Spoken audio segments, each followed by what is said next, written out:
All right, so it's Monday night, and we're gonna play some Odyssey of the Dragonlords, Odyssey Prime, post game, God's Work, working title. We'll get it figured out before the end. Big fight last week. Should make for an easy recap. So we are going to be looking for a recap. The Faxpiration question this week is going to be. Let me delete chat real quick. All right. It's going to be.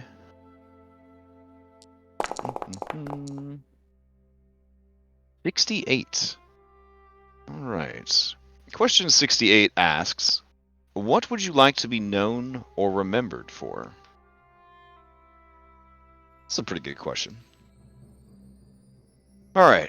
So while you ruminate on that, does anybody for a point of DM inspiration or a Faxpiration want to sum up what happened last time we got together and played?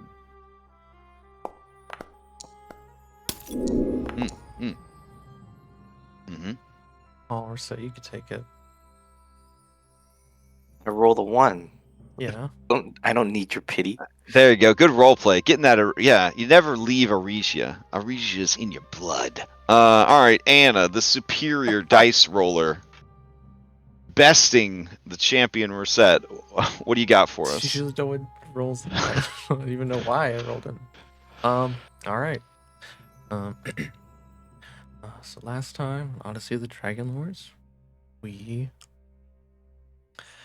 finished up our battle with the guardian Scylla in the bottom of the crevice at the lowest point of the ocean. Doesn't go any deeper than this. Managed to finish her off before her heads could regenerate and she could get back into the fight and digest us all with the horrible mouth and her horrible heads.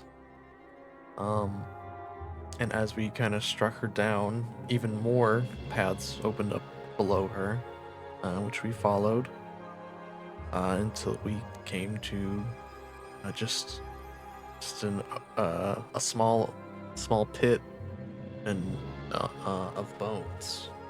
Pressed at the top was a large stone statue of what first appeared to be an angel, looked a lot like a siren.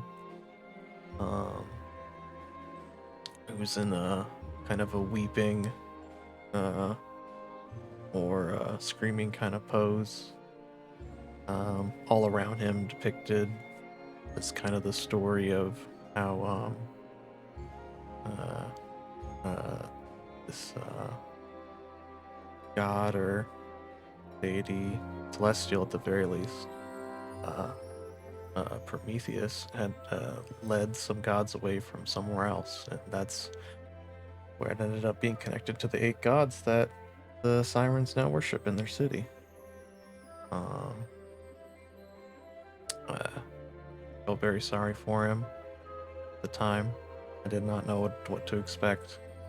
And so, as usual, always liking to help people, cast a greater restoration to free him from his stone prison. And it just erupted into fire, burning wings, burning eyes.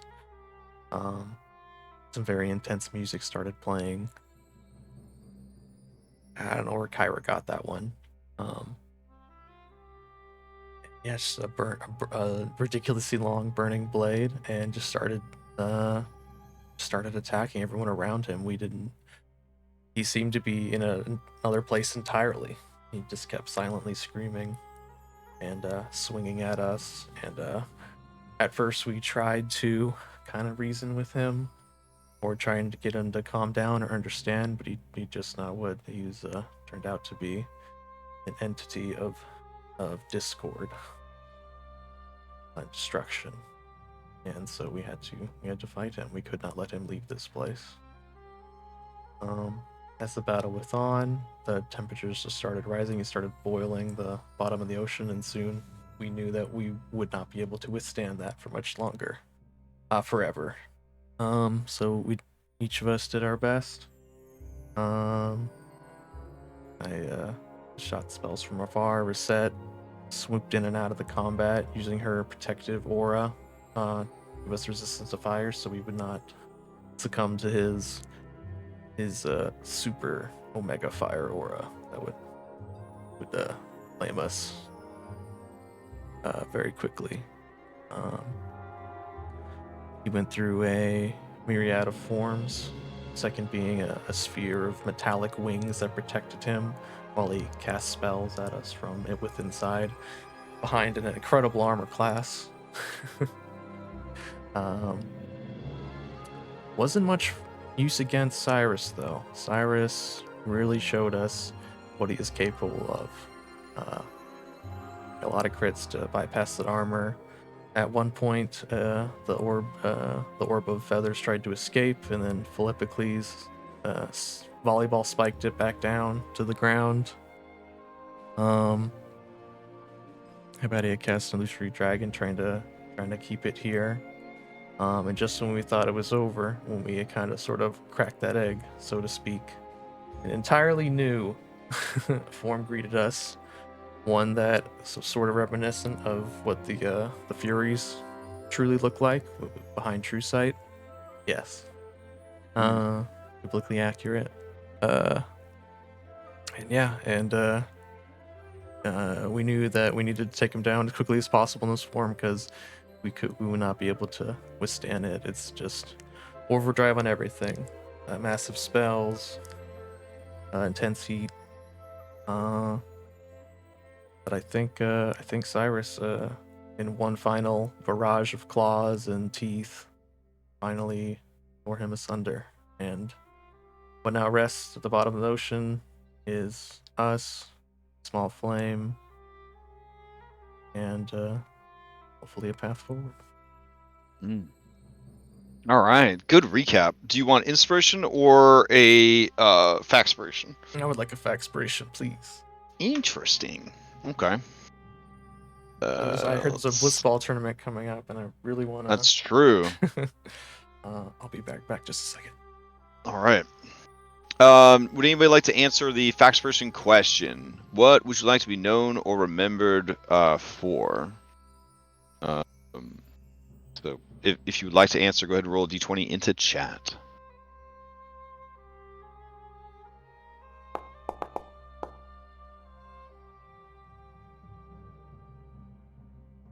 Okay. Hypatia with a 14. Going once. Going twice. Sold to Hypatia. Hypatia wants spells named after her. Okay. That's the biggest thing. Like Hypatia's sleeping draft. Oh, I mean, that could be, that could definitely be a thing that comes into play. Yeah. In the second Age of Magic, there was a whole chapter on creating spells in the Dungeon Master's Guide. That's back when everybody was like different levels, and money gave you experience points and all sorts of other wild stuff. And spellcasters needed the most XP to level up and would have to spend their XP to do all the cool shit like recharging their magic items, making new magic items. They were playing a different game like than everybody else. It was crazy. Yeah, okay. There's still a few sessions left. We could bust out a Hypatia spell. Hit me up on Discord with a couple of spell ideas. We'll see what we could throw together. Okay, we'll see. The last player that I let design a spell, it was a pretty good one. Gosh, I don't even know if I still have it around. But the idea was you gave someone expertise in a skill, but also did psychic damage to them at the same time because you like overloaded their brain. So it could be used like offensively, but it could also be used as a utility spell if you were willing to like mess yourself up real hard. So I thought it was actually a really cool spell. We envisioned it being used by like magical school students as like a drug almost, like to try to get better grades and stuff. Yeah. All right, you may ask the same question of any NPC you've met previously on your Odyssey. Oh, let's see. How about the Siren King? How does he hope to be remembered? Oh man. Up until Anastasia arrived, he wanted to be remembered as a fair and just king who honored duty and tradition, and modeled those values for his people and his successors. But now, he would like to be known as the king who was brave enough to trust in prophecy and trust in faith, and freed his people from their long-standing obligations. So Good for him. see Wow, what that may yeah. come to fruition pretty quickly. yeah, so we'll see what happens. We'll see I what mean, they happens. literally don't know yet. All I saw was like this huge blinding light, and then nothing. And then fast forward 2 hours from now. Okay, that one's gonna cause a consequence. Okay, the blitz ball hits the king. Oh god, massive damage. Yeah. And that's what he's Where known these for. crit cards come from? being Kyra. being killed by a blitzball. All right. With all of that settled, we resume play, I believe, at the bottom of the ocean with the pulsing flame out before you. All right. That would be this map. Okay.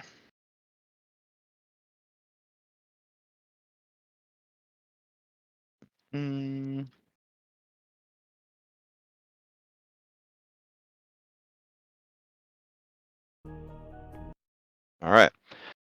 So, I think I took you to the City of the Sirens. Sorry. This map. I'm terrible at darts, in case you didn't figure that out. There we go. All right. So deep down so deep. The water is rapidly cooling back down, and soon will reach its nearly Arctic temperatures. Except this area around the flame, where the water is dangerously hot. The flame simply roils and curls in and around itself,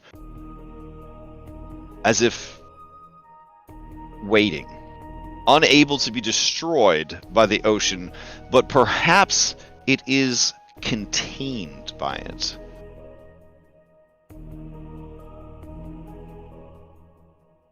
I will look up and wave Philippicles down. We swim down. Oh, my mini is off screen, Crash. I got you. Anna, with your connection to Soul, you know that this is a tremendous source of celestial energy. Oh, just like Soul. Yes. That it could provide a power source that would be quite powerful. Like just a renewable, essentially, source of divine energy. First thing this comes down from the adrenaline starts. You're all about to die from massive fire damage. Just looks around to make sure everyone's okay. She, face falls on Hypatia, and she remembers that there was a blinding light, but was able to look away in time. She sees what it's done to Hypatia, and she comes over and it's just like, gosh, I'm so sorry, Hypatia. I can still see. Oh. I've been using my eyes less and less. It's senses, I'm totally taken aback by how okay Hypatia is. Right? Yeah, Anastasia does She wants to tear off like a piece of cloth and make Patty a cool bandana or a blindfold. I will definitely allow her to do that.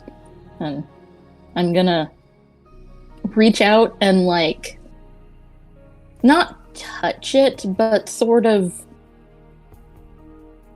I don't know, caress the water around it, see how my spark reacts to it.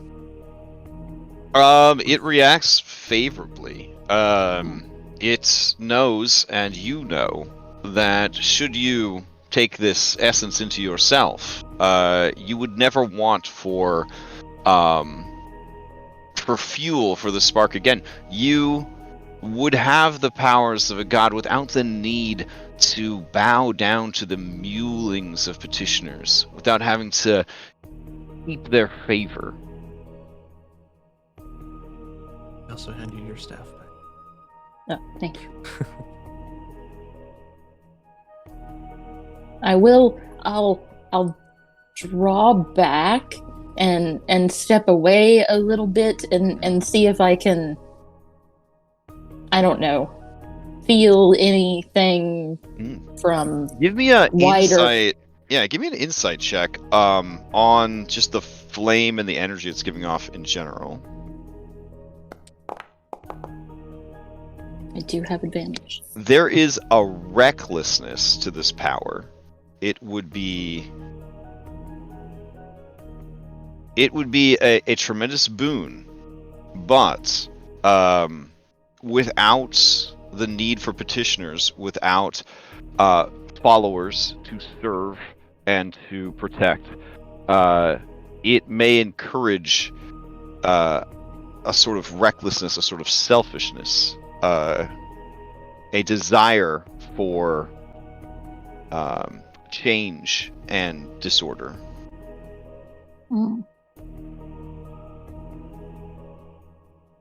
Do I get the feeling that it's something that I'd have to keep coming back to, or its effects permanent or temporary? You would take it into yourself.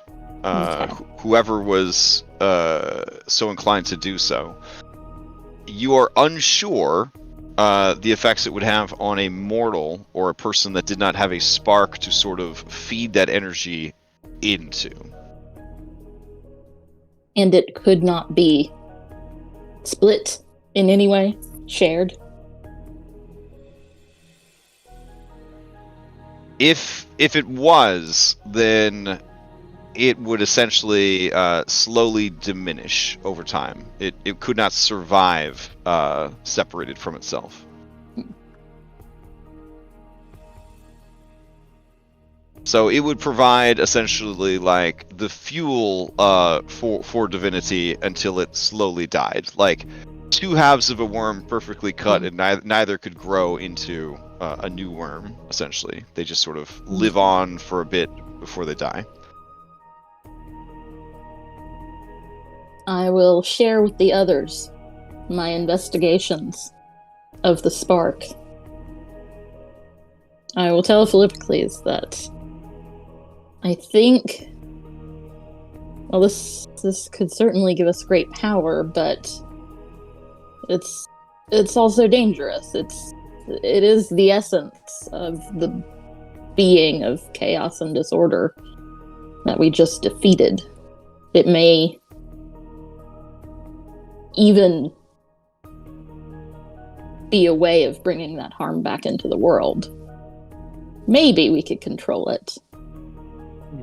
Phil nods, and he's pretty blind, and he's just kind of like feeling around, but there's like nothing to touch. You do see his like eyeballs are slowly growing back, and it looks quite painful, but he doesn't wince. Oh my goodness. That is... Well, so if we could...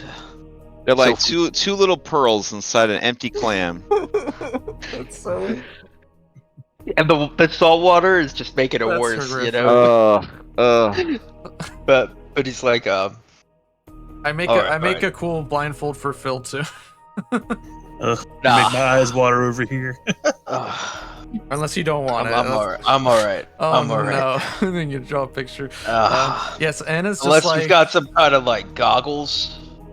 You know? Oh, I'm sure you have like goggles tonight or something you've had for a time you can put on. Oh, Yes, Anna's like making sure like the flame doesn't like fall between all like the bones, like it doesn't Oh sink god, down. what if they grow back wrong and you just look like a Rick and Morty character for the rest of your life? Oh god, that'd be horrible. I need Oh. this power. I need it. I need it. No, but Phil's like, all right. So let's say we did split it, and you know it dies. But by the time it dies, maybe we've gotten the power we've we got need. the followers we need. Yeah, and Yeah. then we're doing it the right way. It is kind of a shortcut, but like, would there be any implications for it dying? Would that be a bad thing? Would we? Now, in the notes that you gathered from the deceased Narcissus, you know that he intended to, if possible, take this power into himself, so that he could essentially speed his progress to true divinity, which is to say, an ascension beyond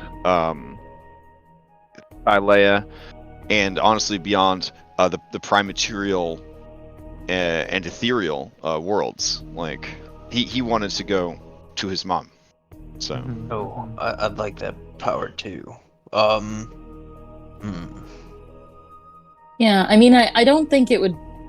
I don't think it would be bad for Thylea if this power was no longer present. It was never meant to be here in the first place. I feel like something even worse could happen. Something else, some other being would come and seek it out. Yeah. Were we 100% sure this wasn't what Hades wanted? Yes. Sorry, everyone. I spoke to Hades. We got interrupted by, everything. But Sorry, no, it's a little hasty. He was looking for his family. Yeah, and they will have regained their memories. We need to know what they're going to do. Yeah. Well, they're going back. That's really their only option. But hopefully they'll make that decision on their own. Okay. Well, I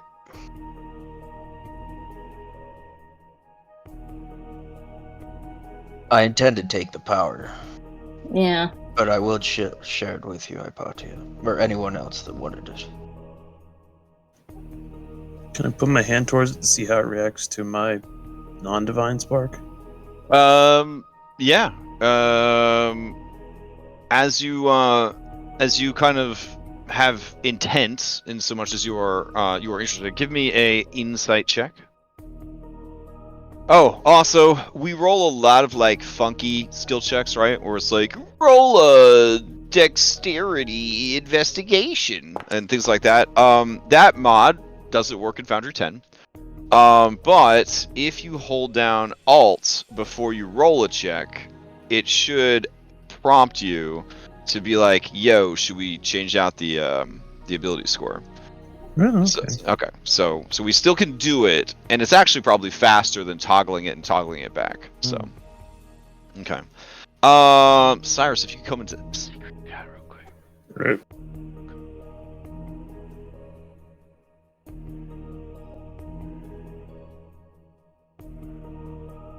So you guys can't split it, right? Well, like No, we can't. It'll just die What if- eventually.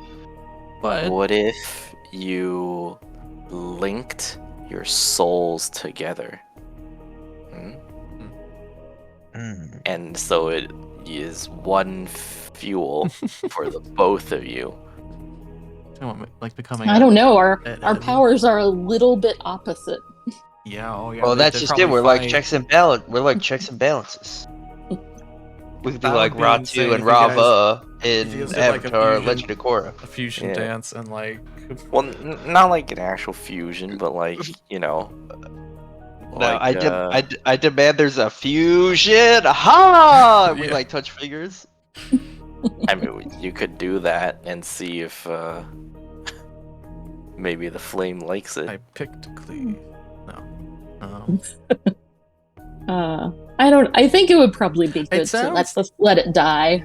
Yeah, that's a good option. I mean, it sounds like you guys can eventually achieve with the True Divinity anyway. This is just going to give you Yeah. a boost if you guys decide to split it, instead of rocketing you to the goal immediately.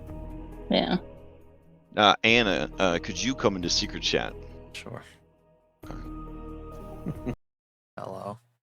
Okay. So, Soul would communicate to you that while dangerous, this power is of the same sort of primordial substance that she and her species, her people are composed of. Wild and powerful and full of life and death and rebirth. You, with her guidance, could take stewardship of this power and tame the chaos within it and put its other powers to good use. Okay. Yeah. But Soul is afeared of the power being taken solely by Philippocles and feels that his quote-unquote mind is too weak and he will succumb to its powers quickly and become one of our greatest enemies. Yeah. Okay. Okay. I trust your judgment. All right. Fair enough.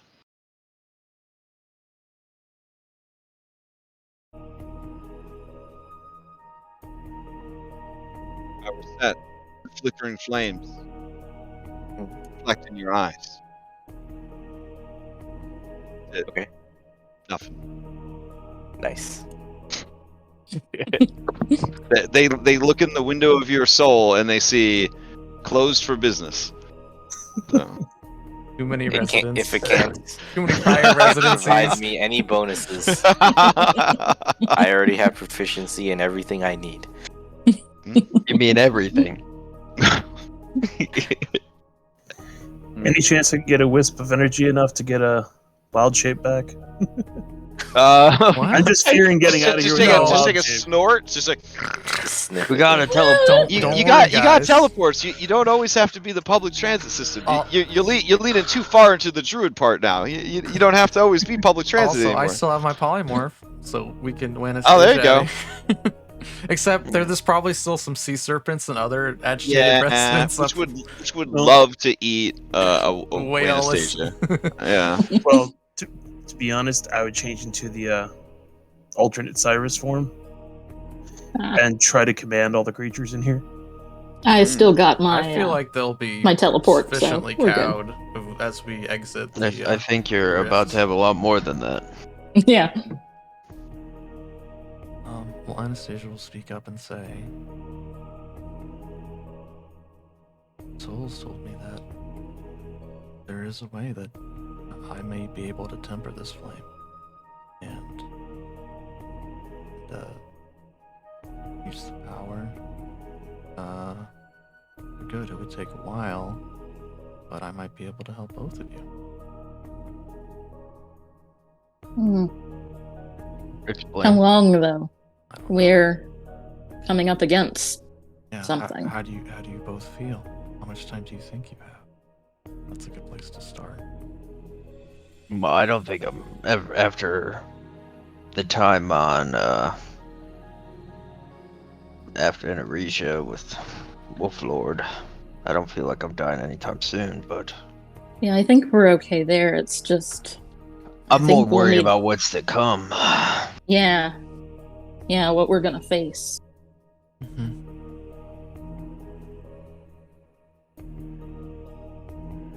And from the arrangements we've made, we know we will come into our power eventually, but probably not in time. We may need that power sooner rather Yeah. than later. Yeah.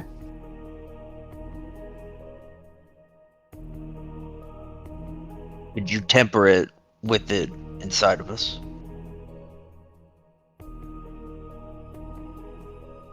I don't know. I feel like I have to. I could come by for Anastasia therapy, you know. If it is divided, it will die. Yeah.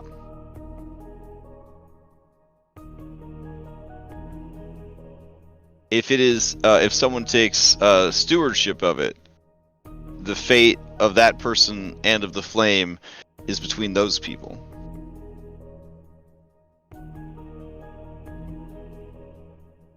I think it would be best to let the spark die, to divide it, to use the power, and then let it go.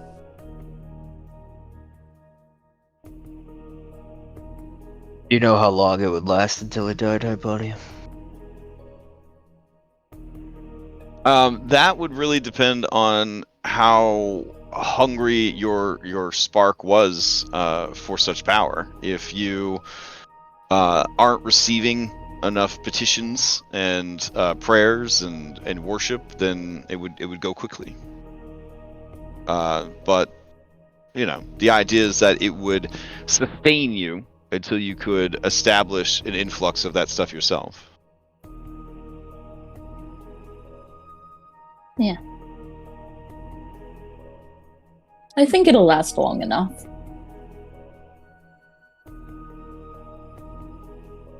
I don't know if we need to make the decision now.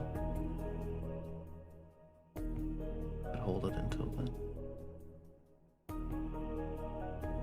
Do we have a way to hold it? I've been waiting a long time for this, Anna.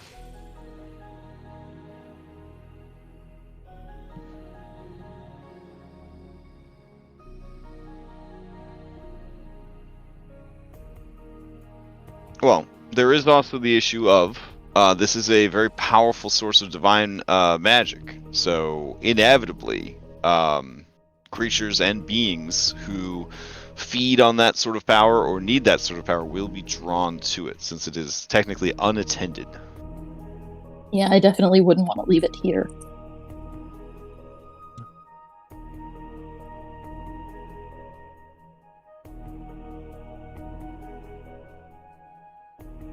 Well, Phil's about ready to kill anybody who touches it aside from him. That, That's what it sounded like. I'll admit, that has me worried, Phil. What do you mean? I'm literally sitting here saying I'd share it. This seems a little... And I said it's a joke. It was not serious. You just very assertive about it, which is good. I mean, it's understandable. It's a big thing. I believe you two should share in the power. That's what we decide. I'll look around, and if no one has any objections, I'm going to take my staff and shoot some magic missiles into it to cut it in half. All right. Yeah, your intent more so than the magic is everything it sadly needed to hear or feel, and it sort of just bursts and disperses and is broken into smaller bits, vanquished. Okay, and we will, Philippides and I will share those bits. Yep. All right. So it's kind of like, I don't know, fire and zero gravity, because you're in the bottom of the ocean. So there's just like globules of floating flame kind of flitting about. And as you kind of reach for them, they just sort of absorb into your essence.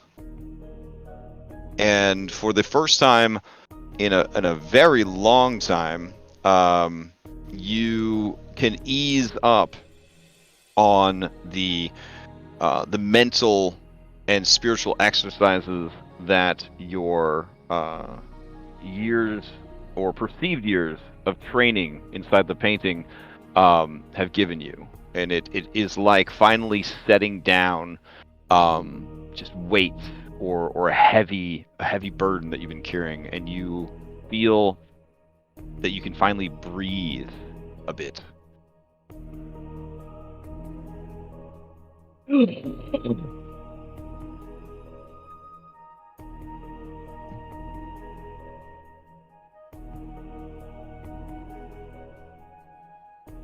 And Hypatia with just sort of. oh sorry. No, Hypatia. go ahead. Go ahead. I was gonna say, and with that burden set down, and that calm kind of settling in, you do, for the first time, start to hear the prayers of your people. And at first, it is sort of nice, like when you get a hit tweet or a good Reddit post, and you see like, oh, people are really liking this. And then very quickly, it starts to become almost overwhelming. The prayers, the supplications, the requests, the demands of your time, of your power, of your influence. And kind of reaching back for that training, you quiet it, but you realize now that there are hundreds and thousands of souls who are seeking your guidance, are seeking your favor, are seeking your power, essentially. And that doesn't go away. That sort of buzz, that hum in the background. So, I like to think there's the gym back at Mitros. A bunch of people. They're talking about Philippa Gaines and telling their friends.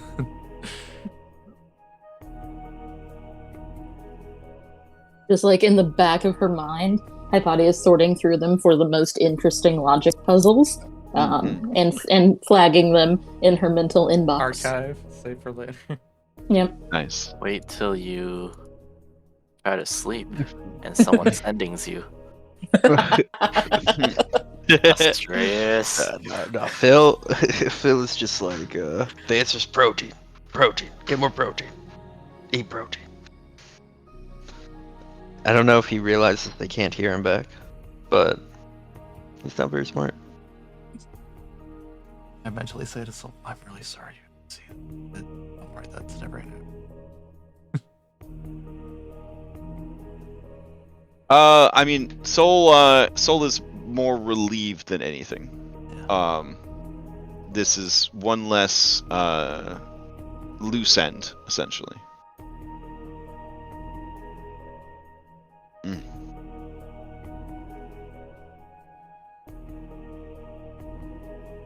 You okay? Yeah. You're not gonna Yeah, I feel better than I have in a long time.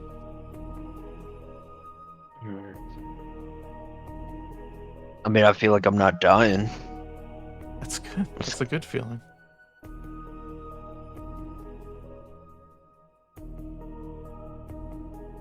Right.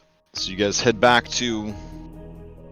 How do you head back to the surface? I guess that's the question. Or back to the Siren City, or wherever it is you intend to go next.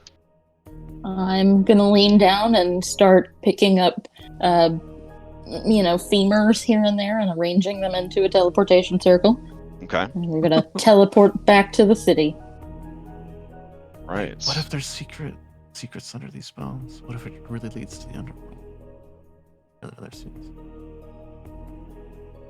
I mean, we've been there before, Yeah. Do you really want to go back to hell? No. Okay. Yeah, I think it's I'll fine. help. Is this one good? She picks up a femur. Yeah, that's a good one. Put it right there. Okay. All right. So, with the bottom of this ocean touching the bottom of the Nether Seas, I'm gonna roll a D-Hundy, and we'll say that there's a 1% chance that one of the bones you guys picks up, basically unstoppers the plug that's separating the two oceans of reality. All right, here we go. Nope, you're good. You're good. All right. Okay. I remember we had So, to make. always worth Wow, checking. Crash, I can't believe you almost just extended the campaign by like 3 months. How would that? Like- How would that extend the campaign? The problem to solve. It's a big one. It's just two oceans mixing together. That happens in real life all the time. Drips on Astreus' head. And he looks up. What? I'll remember though, they're butt to butt, so it Oh, would be the right. ocean floor. It'd be ocean floor to A ocean hockey floor. puck, okay. Yeah. Oh yeah, and that was some really bad water. It like made you forget. Yes. Oh yeah, that's gosh. really bad. Yeah. Random true shape changes with no cure. All sorts of horrible things happen with that stuff. Yeah. All right, then you guys teleport back to the city. Let's land in the Temple District. All right.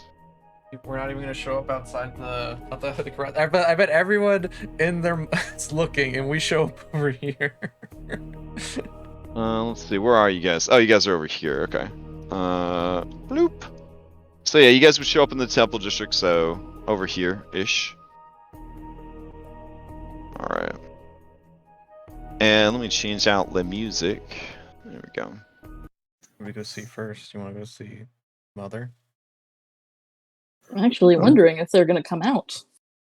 Can I go get an item real quick for us? Item. I want to go back to the boat and get that cube. Eh? Oh, the The gate planar gate. Yeah, I imagine it's got to be in our assorted loot on the boat. Yeah, sure. When you return to the surface, you do see crowds have formed around the different temples, and you do see outside their temples, looking resplendent, at all of their followers, are these lost gods.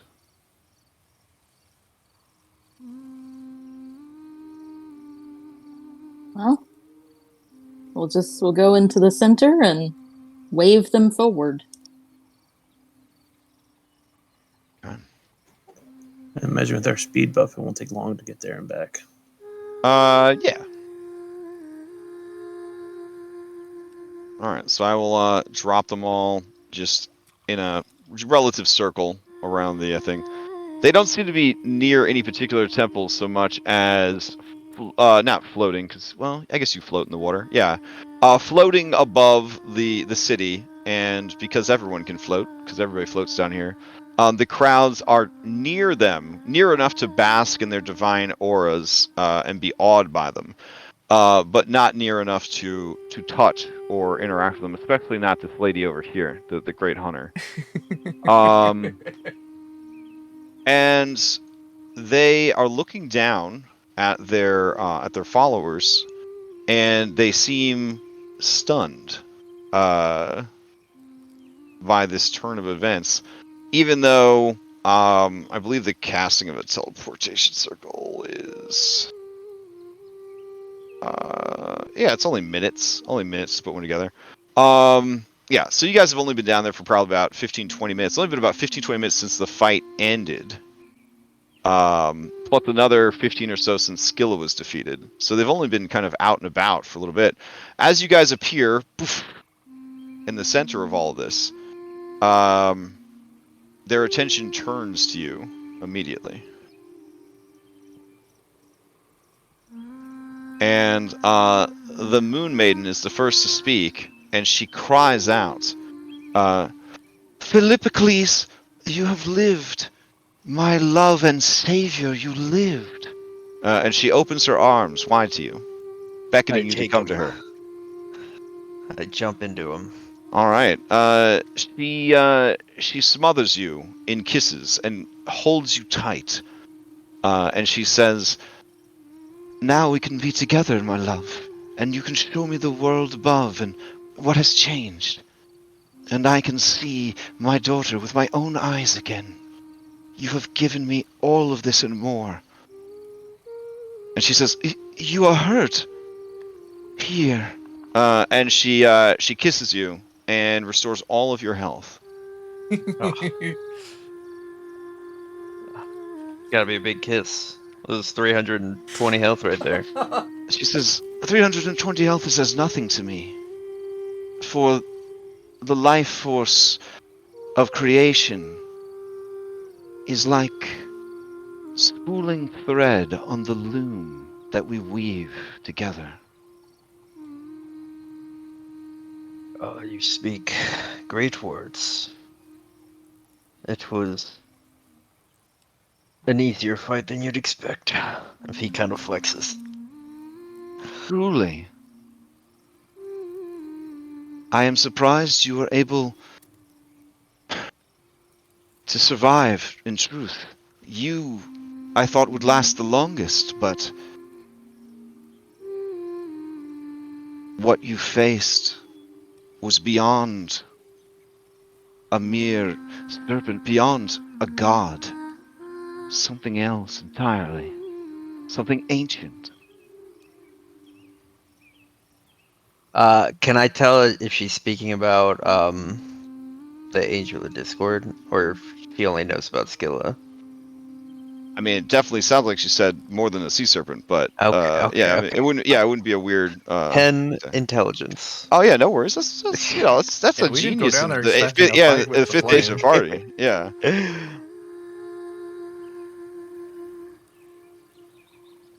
All right. Though I guess with your insight check, it's hard to think around her. It's like when you have a chemical attraction to someone and you're just so high, thinking about them, seeing them, being touched by them, touching them, the earliest stages of chemical love, but every time you're around her. Yeah, Your head is just floating. Like it was also like boiling down there, and it's almost as hot as you, baby. she smiles and says, "You are very sweet. Thank you. Thank you again. We are free now. And I can feel our memories returning. Who we once were, and who we long to be, before it was all taken from us."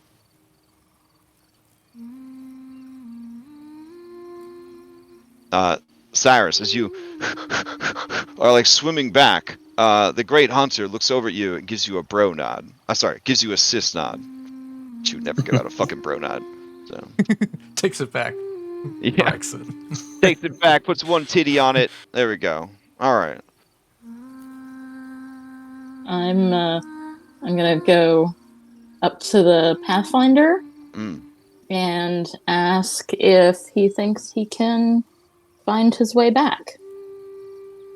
As you approach, you know that there are no eyes inside the mask, but whatever is inside the mask looks back into your hollow eyes as well and says, "We are where we intended to be. Our journey was delayed, but it has not ended." I came on behalf of one of your family who you left behind. He misses you. They were left behind for a reason. We came seeking a better life, and for a brief time we found it, and we shall find it again. There is nothing back there for us, except pain, and the memories of our failed past. Please understand. This is where we want to be. There is no guarantee it won't go as badly this time as it did last time. It is perhaps not where you're meant to be.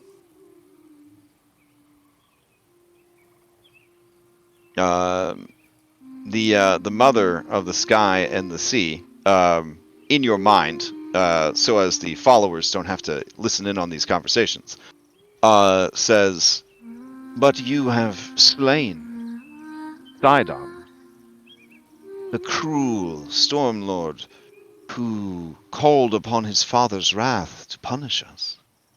And Moon has told us that you have bested Kentimane in battle. We An have aspect. nothing to fear anymore. Not with such staunch allies as you." Very kind of you to say, but we did not do it by ourselves. We were helped by Almetria, the boon from her that really won the day for us. Kentimane challenged. Who is Balmitria? A friend of yours? Dear friend, that has moved on to Elysia. Ah, so they have died. Ascended, rather.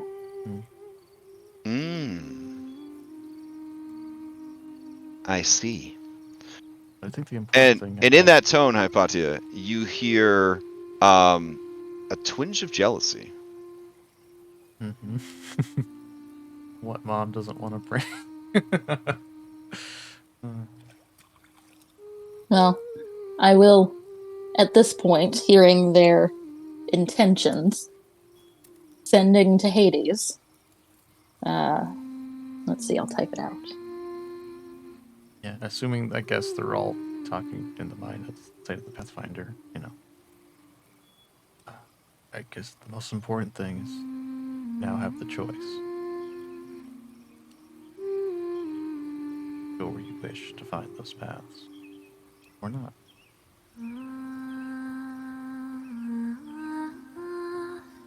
And in those words, you gift us true freedom. Should you live by them?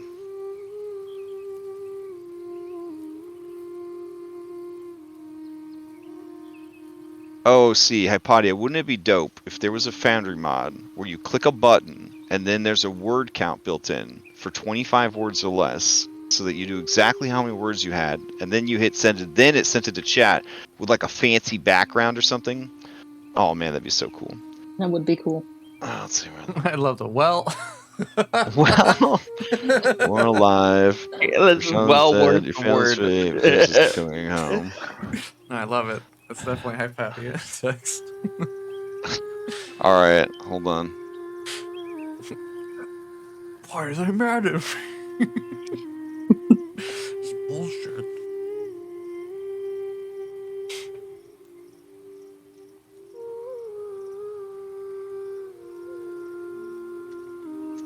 Yeah, I'll hold off on lining up the last room until I get the go ahead from Hypatia.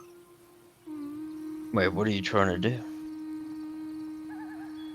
It sounds like he has. Maybe I lost it somehow. It sounds like he has like a Ghostbusters trap.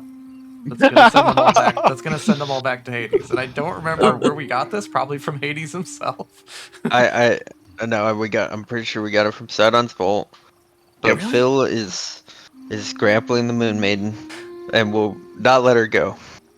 It just says it opens the gate to Hades. Oh, okay.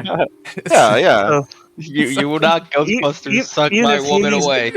even if Hades wants to visit and explain himself to them himself, we have that option. Oh, he would never come here. Yeah. Thank God. Gosh, yeah. Let's see. Okay. I don't know why I'm doing 25 words or less. He has unlimited sendings. All right. All right, Hypatia, his reply to you is, I see. They insist on following through on their initial folly. The truest weakness of my people. Pride and arrogance. You have done as I asked. I would not force your hand, nor disrespect their freedom. Let them know that they are miss, and that there is always a place for them in my kingdom, even if my brother could never forgive them.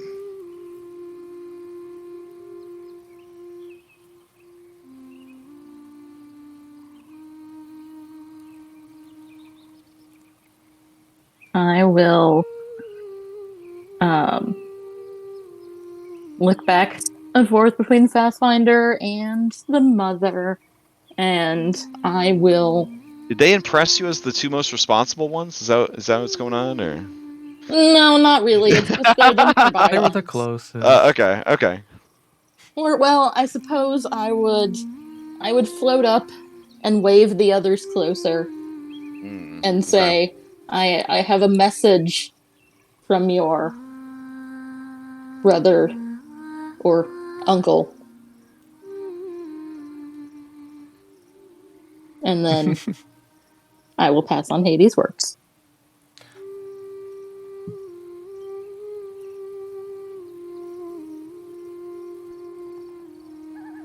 Okay, so as you motion them closer, the Arcane Empress looks at a point beyond you, Hypatia, and replies, so here we are, as it always was, and as it was meant to be. Shall we?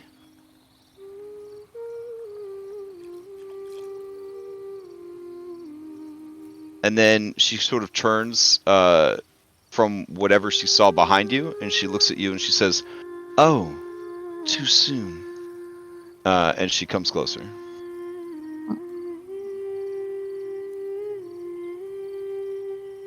The Divine Revelry says, now, everyone, now. We'll be celebrating, don't you worry. I don't think half of you are going to live through this celebration. And then he looks around and says, that sounded ominous. I meant about alcohol poisoning. It's going to be a good time. Go get all the parade stuff out. I've only ever saw it through the doors of the temple. I want to see it. I want to be in it. Bring me a float. Philip's like, boy, do we have the float for you. Antron and everything.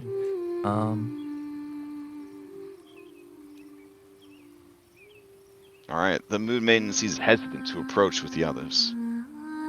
She clings to you, Phil, like you are a rock in a stormy sea, or a solid ancient tree during a windstorm. I mean, Her body trembles with fear. What is it you worry of? I worry they will try to force us to leave. After everything we sacrificed, the journey we made to get here, the agony, the torment of imprisonment, of having ourselves locked away, to have it all back, to see the path again, but be unable to finish the journey. I would sooner die than give up now. You don't have to. Any who tries to take you away from me stands between me and you, and that's a problem.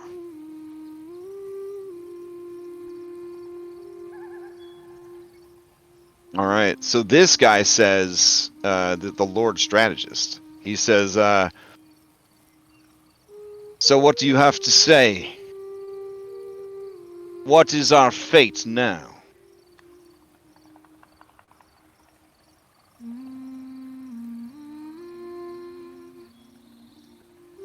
I'll kind of look at the others, and I'll say we're in no position to impose any sort of fate on you. But for my part, I think that you should go home. I think that,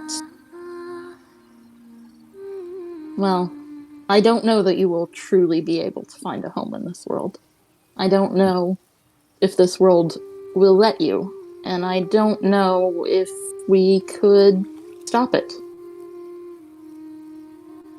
I don't understand. Why do you say that, Hypatia? Why couldn't we welcome them? We could. Maybe everything will be fine. But, well, I worry. I worry too. I worry of who... Etheria. I worry of Thylea. Wouldn't you rather have strong allies?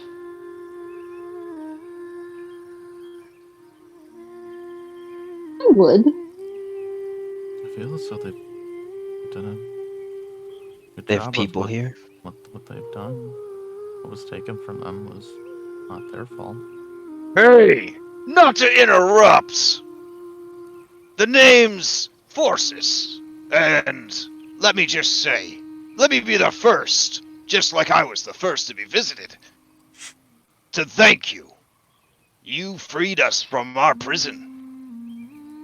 And for that, you have my thanks. And I want you to know that you speak of returning home, but there is no home for us to return to. There is no world left worth serving. The worlds we served moved on, and we languish, our powers waning. They found new gods, and after that, gods to replace those as well. This is all we have. Our last chance to find a new home, a new purpose. Please. I cannot return to the worlds I once served and hear the cries of the creatures of the seas as they die, as they're poisoned, as the world forgets them, uses them, and destroys them. I did all I could. I could do no more. But here, why, here I am needed. Here I can make a difference.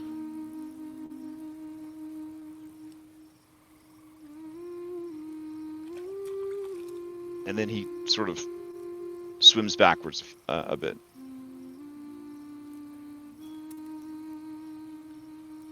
Well, I've only shared my thoughts. Your decisions are your own.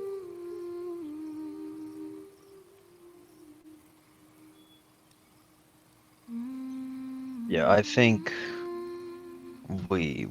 I don't intend to stop anyone from doing whatever they want. As long as you cause no harm to this world, you're an ally of mine.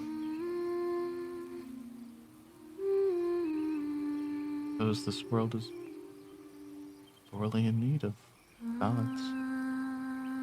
What with the peace is over, everyone's healing and rebuilding. They've done right by my people. I believe they could serve Thylea. As in the world, not specifically. I mean, but she is the world. Phil nods at your correction. Come on now.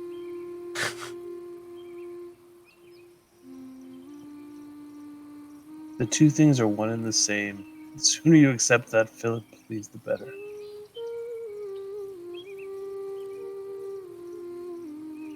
I mean, I'm gonna assume that that's over the. Yeah, it's mental. It's mental. Yeah, but it is. I mean, they're also speaking telepathically to kind of prevent followers from listening in, sort of thing. Yeah, that was just a telepathic message directly to Phil. Oh, directly to Phil. Okay, using your own telepathy. Okay, because they definitely have opinions on the subject, but.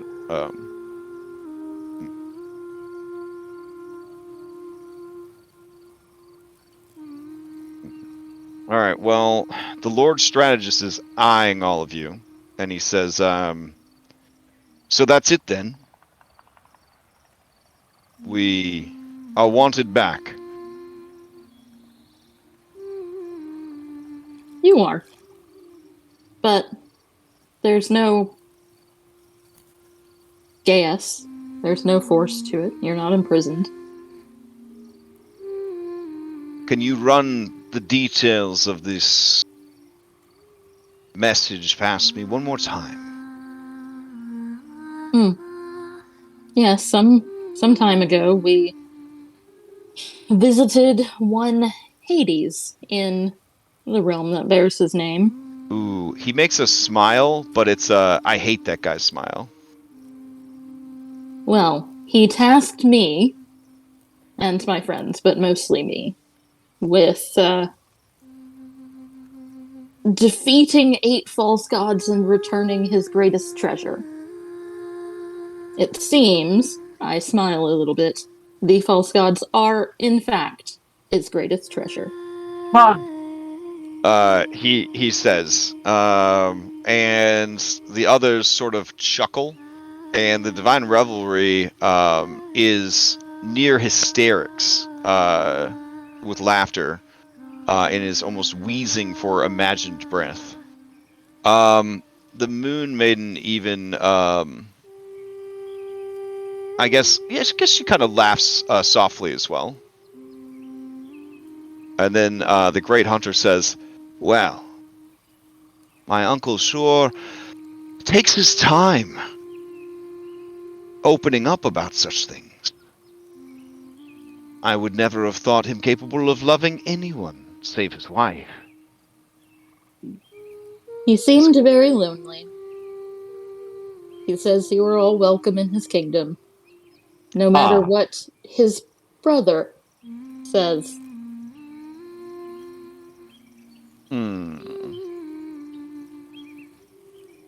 When you say that, she looks very hurt, and she kind of looks away. And then Forces says, "By brother, he's definitely not talking about your man." And he points to the mother of the sky and the sea. "You know he fucked off at the first sign of trouble. Left me to take care of the whole goddamn ocean." And she kind of glowers at him, but does not deny it.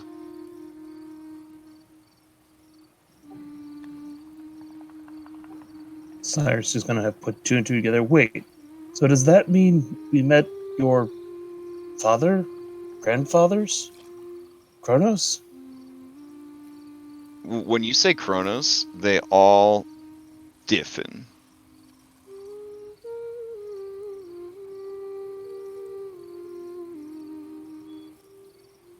And then the Arcane Empress says, "Oh, so you have met Kronos. You must have walked the path of the vault." We did. Interesting. Very interesting. And you were tempted from the path by Hades' offer. It seemed best at the time. I mean, forced is a good word. Thus far, we haven't come to regret it.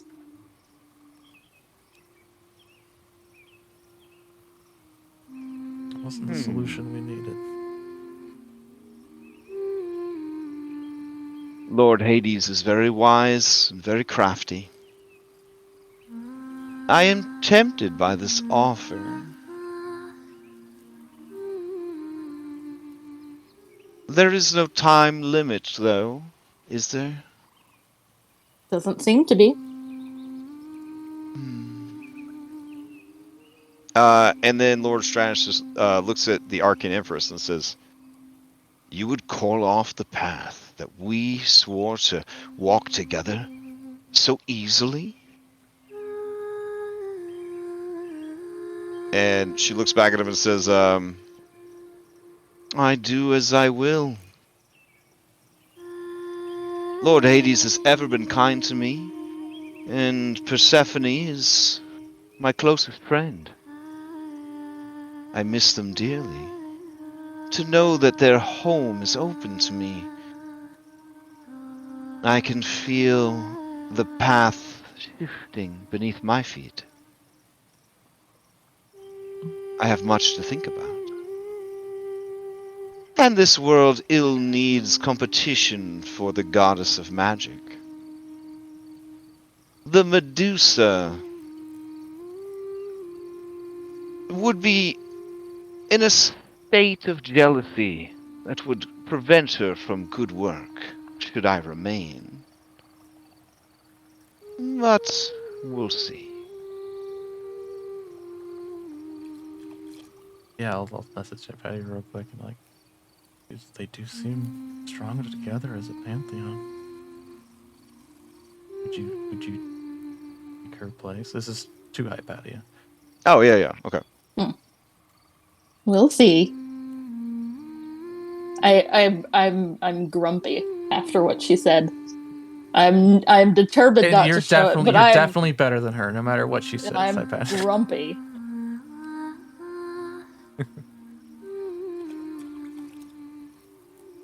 And the mother of the sky and the sea says, his invitation said that it is always a place for us. That means we can still give this our best effort and still have a place to go should it not work out. Surely, Empress, you could at least walk the rest of the way with us. Help with this transition.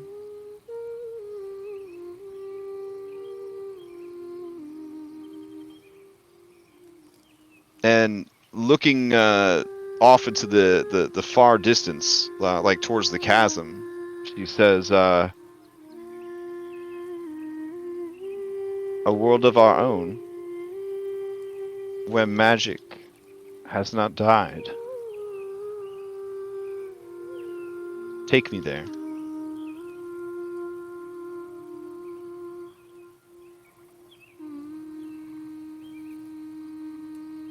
And the Mother of Sky and Sea waits patiently, and then the Arcane Empress sort of turns around and realizes she's there and says, of course. I've waited this long, and time is meaningless. I would not abandon my family. Not on this.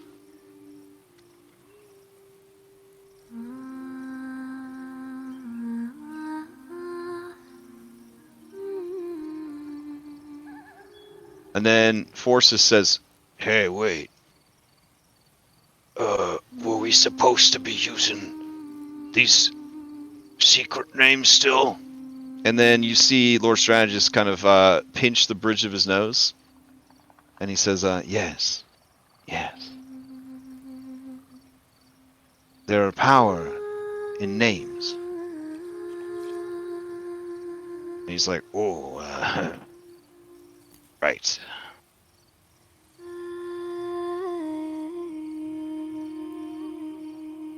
Well, I think that the people will want to celebrate, but they need to know what they are celebrating. And a spear appears in his hand. It is lustrous and black as night, with bronze filigree along it. Reset. It looks like the player 2 edgelord color combination for the spear that you wield. And the spear is aimed at Anna. Not like aimed like he's gonna throw it, but you know, like dramatically like holding it out with the spear tip pointing at you. And he says, and that comes down to you. The soul of prophecy that all have waited for. The promised return. The queen who would lift the city into the light.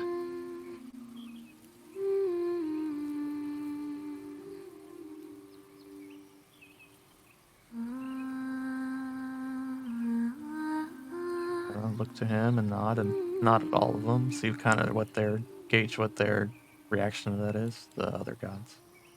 The Moon Maiden says, I have told them the truth, Anastasia.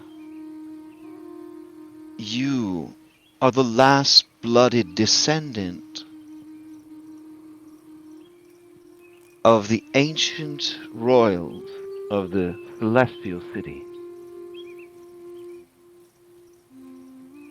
The founders who rose it from earth to sky.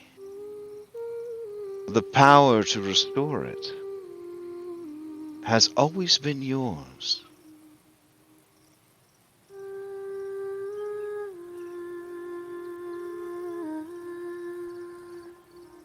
She kind of puts her hand over her heart and over the necklace that was her, their family.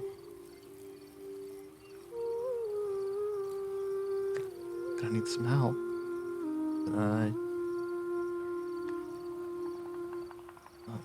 Forza says, "You need help lifting up this city? No problem. I'll get every sea creature in the ocean to help you." Well, if it won't hurt them, sure. Yeah, I want to go find Pontus and then tell him about my plan for have all the sirens sing and see if this city will fly once again. Okay. Then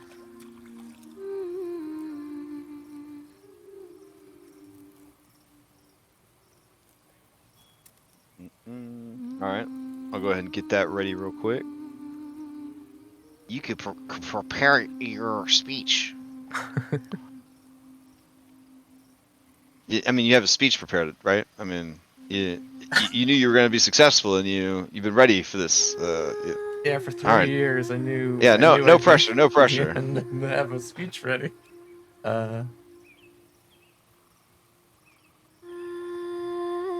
That's like a describe service. You could have gotten on the wait list for that. So. Yeah, it does take a Yeah. while. I should have thought of that. Come on, we got AI now. Oh no! No, this is absolutely this is too precious to be written by a robot. Aw. Aw. Those robots write better than like 95% of the population. Listen, Well, it's because listen. they're based on 100% of the population. If nothing. We're on borrowed time here, okay? We're on borrowed time here. So for humanity's sake, we'll go ahead and keep doing human stuff. For now. Don't get me wrong. If I have to be old, I'll definitely be at an old folks' home with a robot DM with my VR headset on, having a heart attack. It's gonna be great. So, because I ain't gonna last, let me tell you. All right. I'll take you over to the seat of power.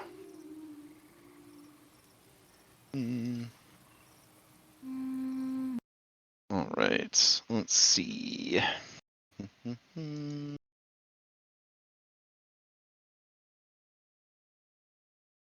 No, that's not the right music. Oh. Everything's so hard.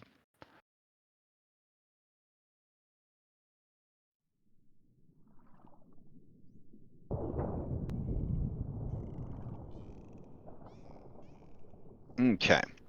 So, you arrive at the throne room, and the people floating and swimming about, and the sea creatures of the city form like a natural sort of path for you to follow, with them on each side, closing ranks behind you and following you to the palace. So, action economy wise, there's a lot of sea sirens. You guys see the king and his two advisors assembled by the on the throne, and all about are more miniatures than I would care to place in a foundry scene. With you are the 8 gods, who I suppose would not continue to be a ring around you, but would be like just kind of chilling, I guess.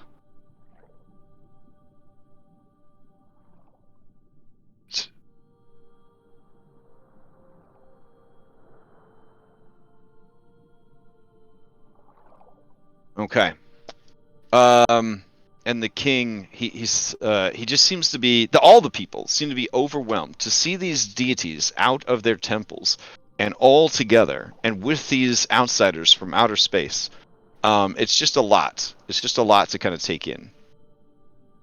And the king looks to Kayla. Kayla casts tongues on him, and he motions to you guys and says, "Please come forward, that I might look upon you, that we might speak."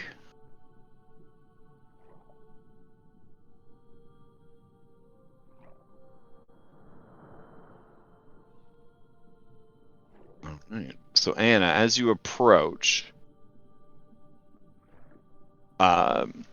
everyone kind of kneels to you as you approach the throne. Well, underwater kneels. So like they kind of like dip their torsos forward and fan their wings out. Yeah. The king stands and approaches, and he says, "Anastasia, you have done what prophecy told us you would do. I was afraid when you arrived, afraid to believe that I would be the king who sat upon the throne when the true ruler returned. There was no part of me that sought to keep it." And he looks back over his shoulder at the throne, like, it's an old friend, but just a friend. It's a pretty nice chair. Yeah. And he turns back to you and he says, "It has always been said that the Founder's blood would find its way back and restore what had been cast down.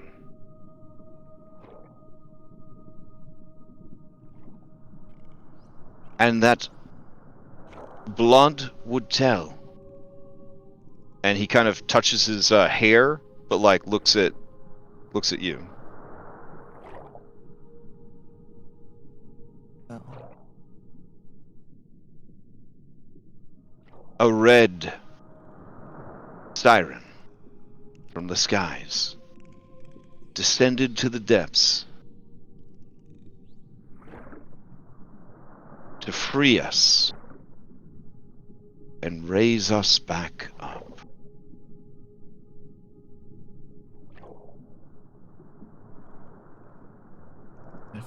I've been through many trials to get here. But I've made it. Maybe it was fate. Surely it was fate. But I could not do it alone. Thank you for waiting as long as you did.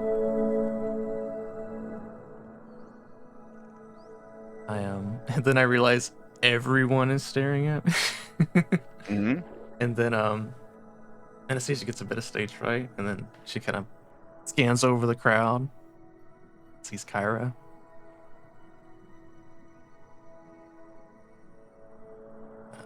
And then Kyra just smiles at you, and it is the biggest, truest smile that you've seen on her face in a very long time. It is nothing but pride and relief, and maybe a small amount of vindication. Like she always knew that something extraordinary was waiting. that confident grin, probably a thumbs up. Confident enough to continue.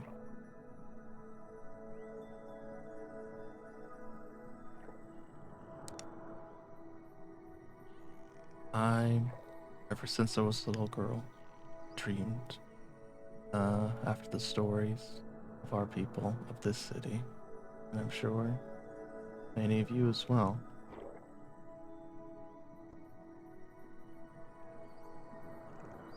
I have come here to fulfill that dream, to fulfill our dream. I am going to need your help. We all have a song inside us. Every siren. those who wish may help us.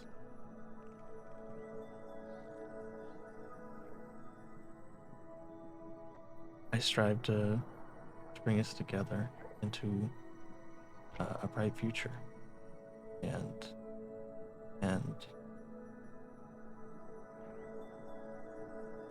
I'm confident that I can see it through. I know I could do this now, but it took me a long time to realize that. I hope that your faith in me will carry us into the future for generations to come.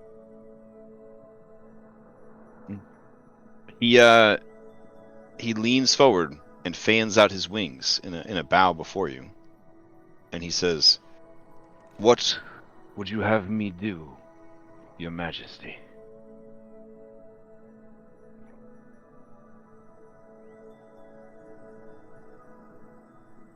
I believe we can live in harmony. Not down here where it's dark. Here.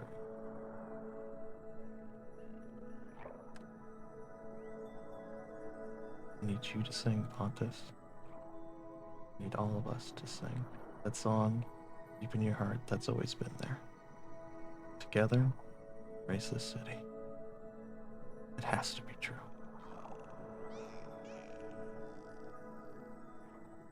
It is said that you would know the way home, and if this is your decree, then every voice and every heart in our city will sing. It's at this point that I quickly say to Hypatia, "Quick, you need to tell the sirens in the servers they need to start singing too." Send to my sister. Please. I will. Wait, I was waiting for that signal. I'm going to sending her your speech. Oh, so you get to do a couple. And you blah blah blah, now you gotta sing. Okay. You didn't leave a copy of the speech with your sister? Sure. Let's say Kyra thought ahead. I'll laboriously repeat it by ascending so that she could say it. Oh my goodness. Okay. Kyra, former manager of such legendary adventures as Justin of the Timber Lake, would have already made sure that sort of logistics. I feel like there was probably it was probably while we both took like the Divine Rivalry's Rhine that one night when we were like, I needed some kind of speech. What am I gonna pull off? And then you probably workshopped it there. Kyra and I. All right. You receive a very simple reply. We are ready. The song will begin. I will thumbs up Anastasia. Yeah, and then everything is very quiet. And then Anna starts singing. Okay. So as you begin to sing this song, the others begin to sing as well. And the marine life, a certain dolphin general, all begin to lend their voices to the song. And you also hear each of the lost gods begin to sing as well. One of them, not great, honestly, not a great singer. It's pretty bad. It's probably just humming.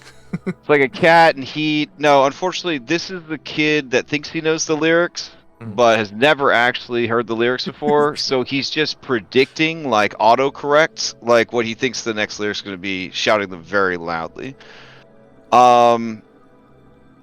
Lord Strategist and the Divine Revelry have two beautiful voices.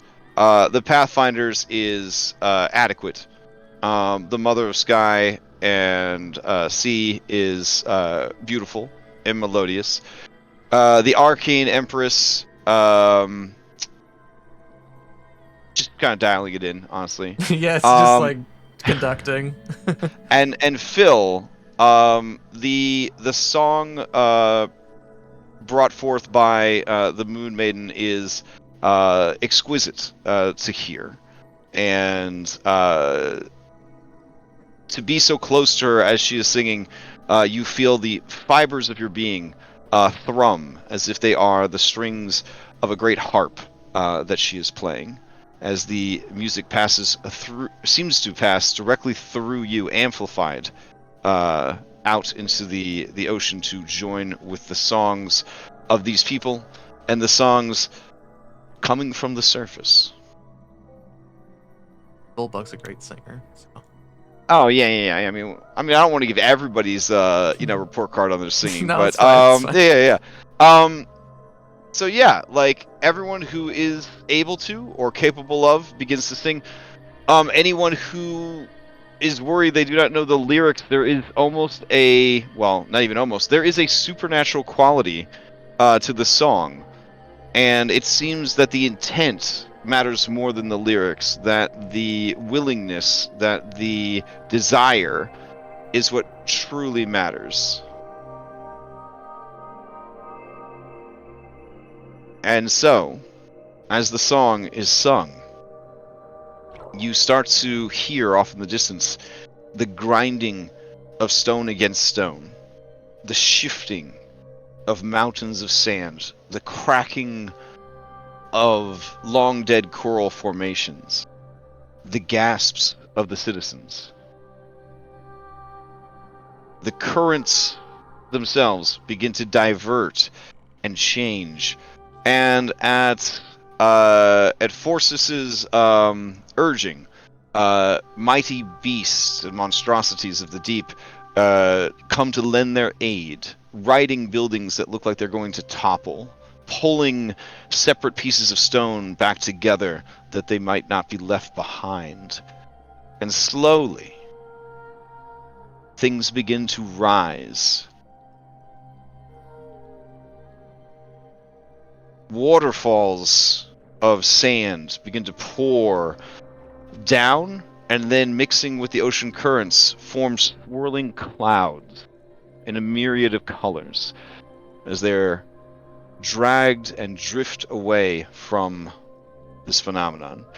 It lifts higher and higher still.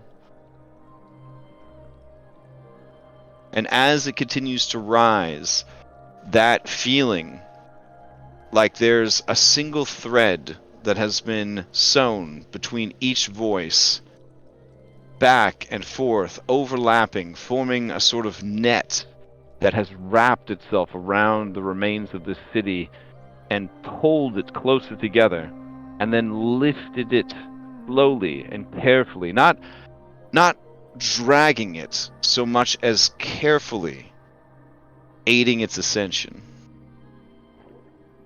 The process is not fast, and it takes hours. And during that time, the singing of the sirens never fades. It is almost like the act invigorates them and gives them the energy to keep singing. And as it rises closer to the surface, you see the brightness of Helios's sun, and you know that soon the air and the wind will once again touch the stones of this city. The former king, Pontus, looks to you, and he is in awe, but also deeply afeared of what is to come next.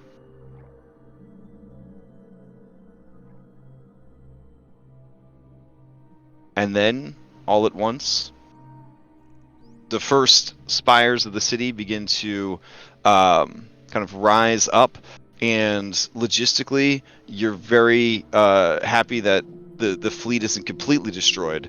Yeah.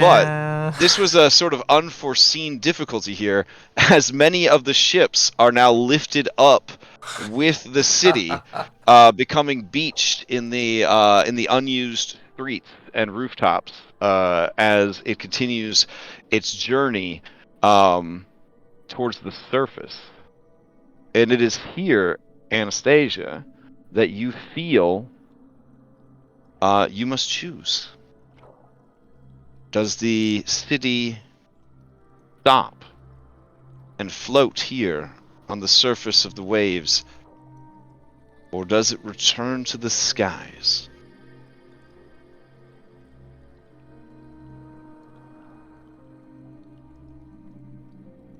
When the song ends, that will be that.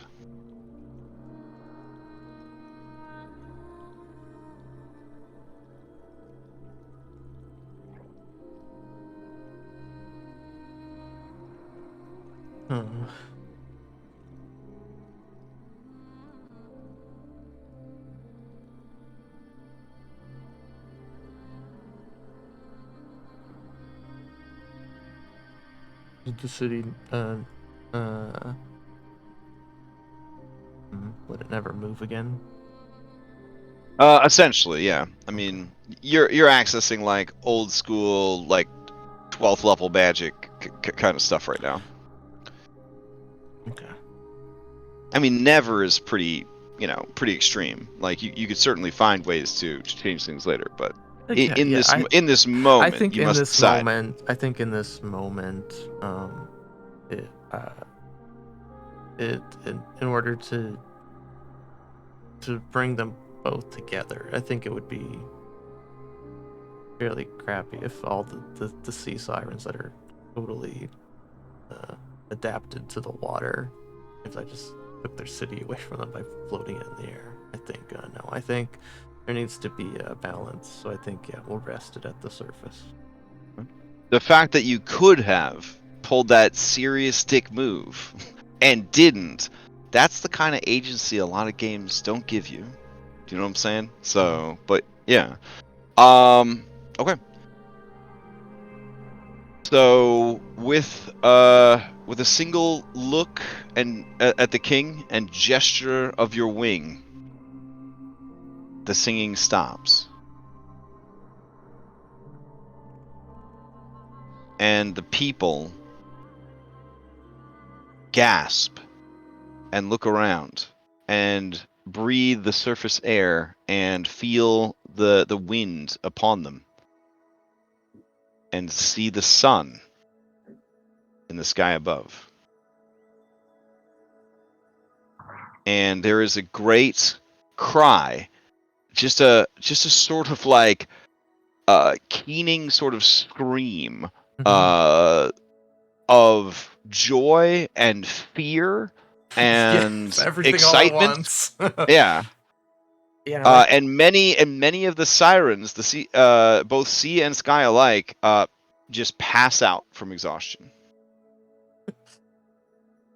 That's and fair. as their bodies kind of hit the ground, almost in response to it, you feel everything shudder as it sort of comes to settle into the dwemer of magic that will keep it suspended here at sea level.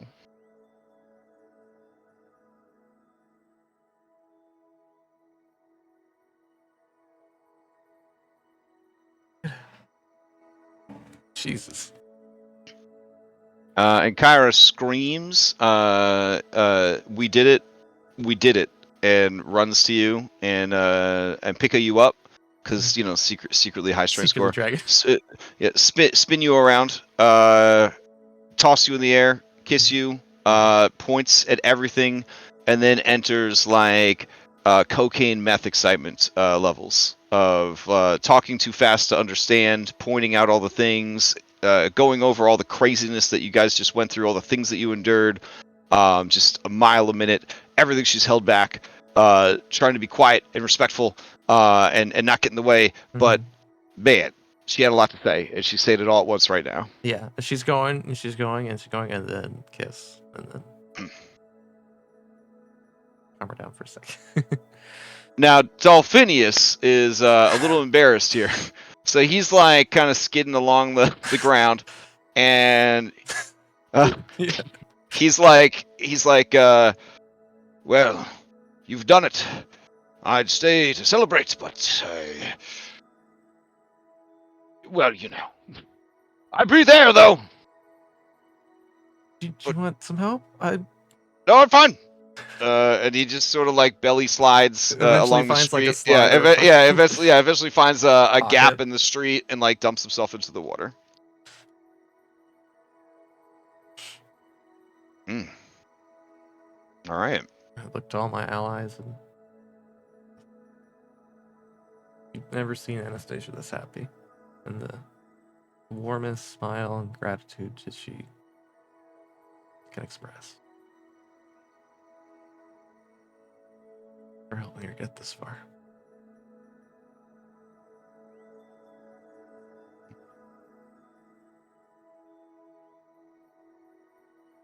And then, Alright. any of the sirens that weren't knocked unconscious, you can help introduce. Just follow my And hand. so with this sort of transition, we're gonna take a 5-minute break.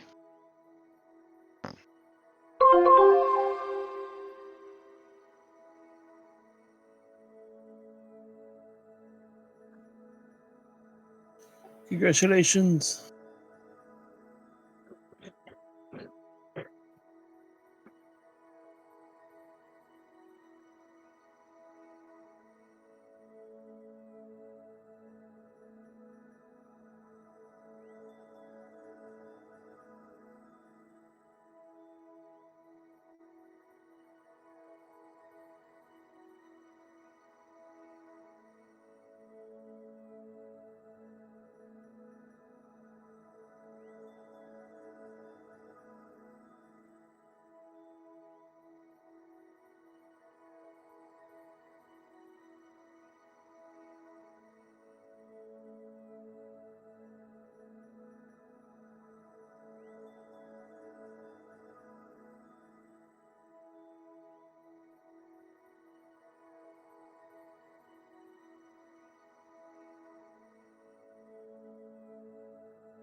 Okay.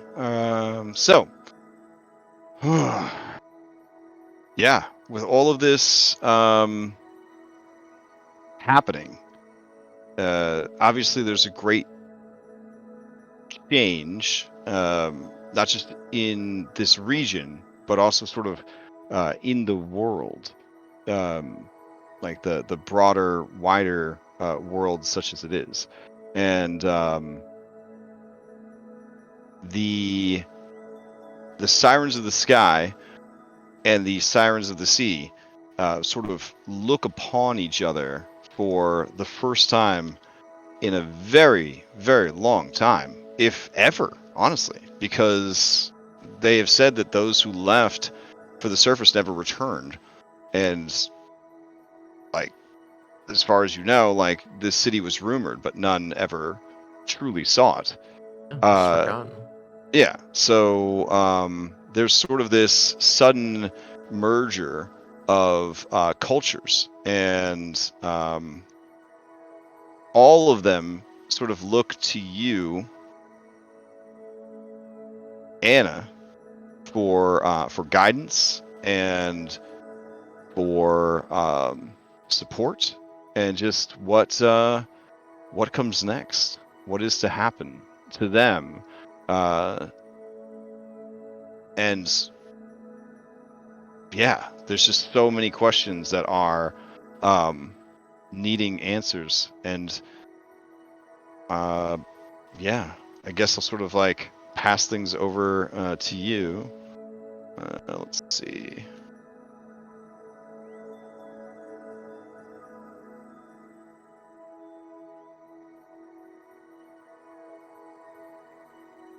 All right, so you don't need to bring your Venn diagram to the scene. It's okay, buddy. There we go.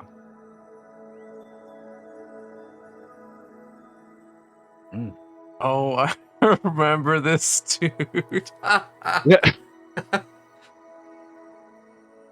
When you're ready to have some eggs, let me know. Oh my god, that guy.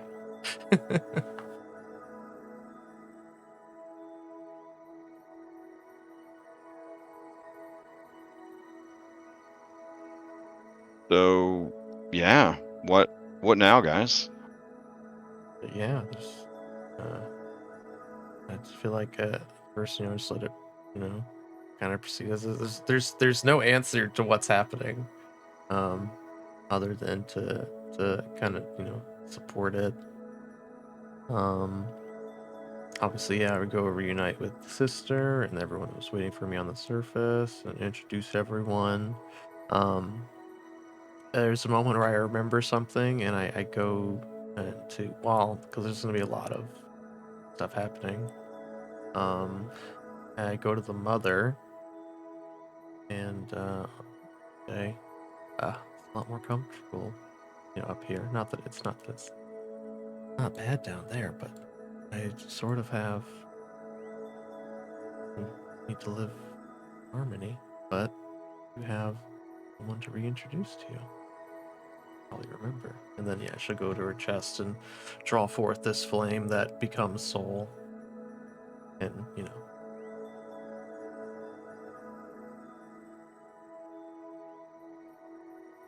they can kind of catch up. They were friends before, and Soul's probably getting some memories back too. I think. So Soul, as you summon them, they do a resplendent, like prismatic flame with their wings, and kind of take flight, and everyone cheers for the beauty and celebratory. the warmth, and yeah, like the magic fireworks essentially.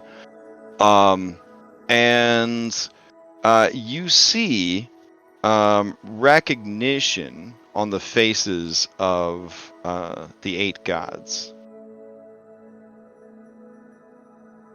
They know her, or know of her, or there is some familiarity there, and they all kind of take their look, such as they were, from Soul to you,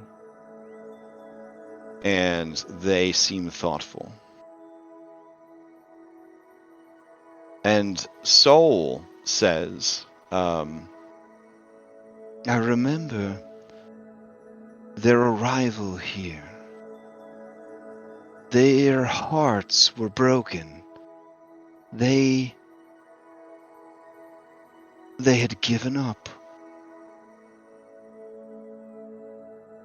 But they followed the Promethean flame. Followed it like light through darkness. They wanted to try again. They wanted to see if this time they could do right by their people and not lose them to their own hubris and cruelty.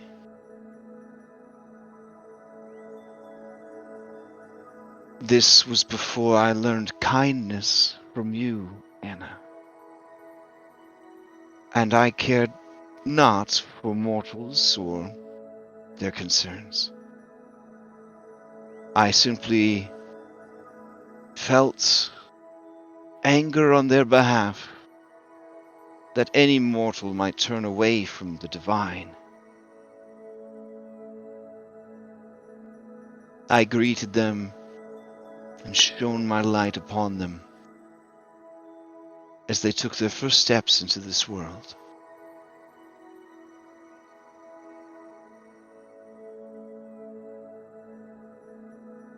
And they made their first acquaintance. Thylea. This was when her mind still held against the madness. And her loneliness sought friendship more than mischief. She was mother and sister and hostess. She took them under her dark wings and showed them her world, her mother, and welcomed them.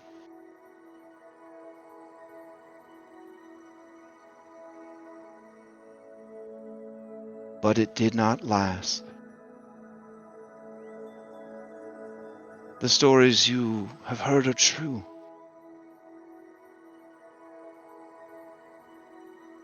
They gained popularity quickly, for they were well experienced at being gods. And Thylea learned from them, grew with them, but Sydon, as ever, was stubborn and afraid. And he hid his fear with strength and outrage.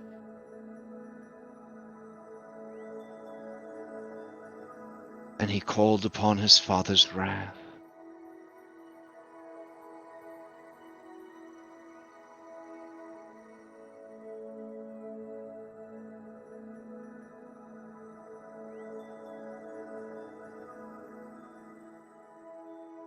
Things are so complicated, Anna. I long for my past before you taught me to love. For then, I had nothing to lose.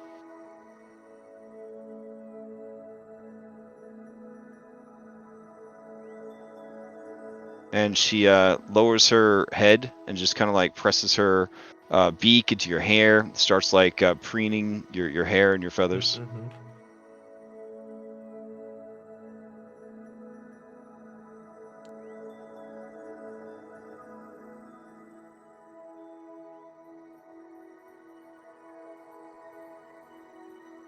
And it takes a second to kind of gather her meaning.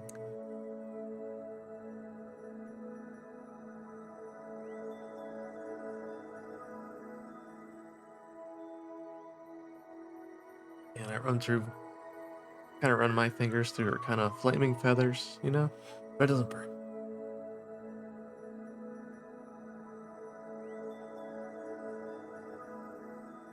Stand. You've taught me much.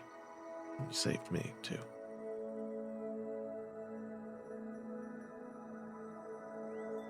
We made a pretty good team.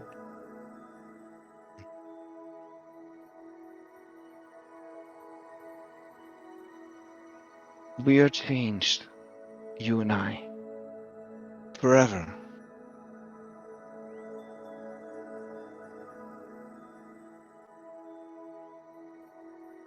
Because of each other. What we were is gone. What we are is. But there is yet more to come. Anna.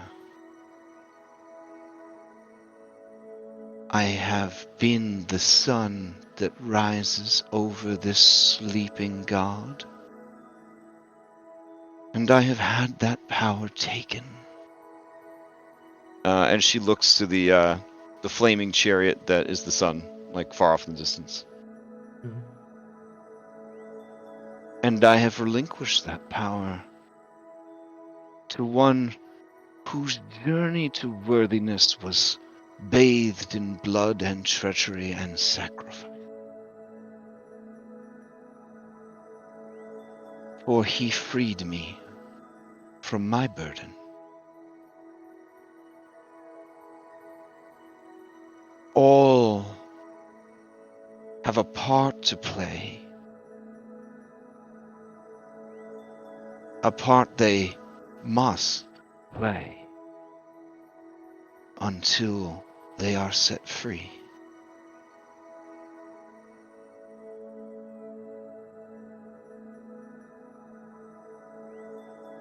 And then she sort of looks around at everything that you've built, and she says,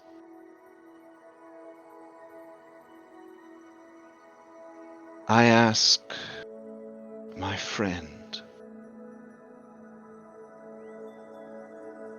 that for now we part ways. I must fly and soar and burn and I do not wish to stand in your way. I do not wish to block your flight with my own wings. For my story is told, and yours is only beginning this day.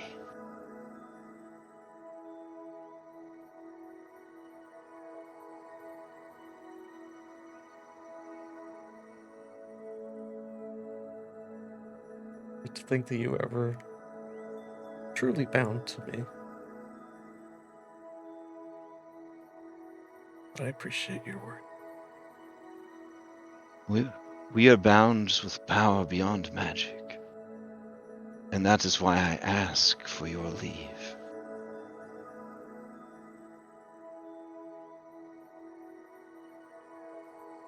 Are you friend? Forever and always.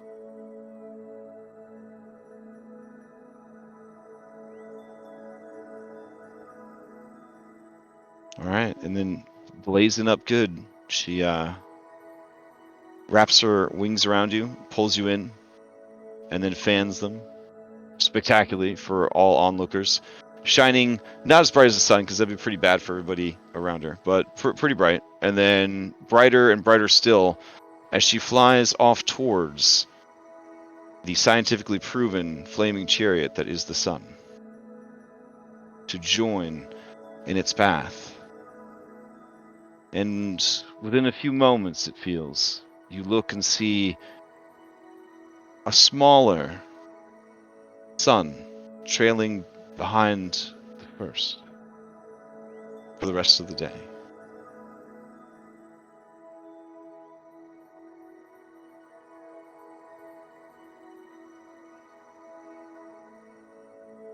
the people, particularly of the basic bitch stat block, have had so many spectacular and divine and supernatural things happen in a very short span of time. They're just like KO. Like it's just too much. It's like Vince McMahon meme where it just keeps getting crazier each panel. Yeah, they're and then all they're just, emotion because I feel my yeah, emotion, and it all just yeah. resonates. It's oh yeah. Fucking echo chamber.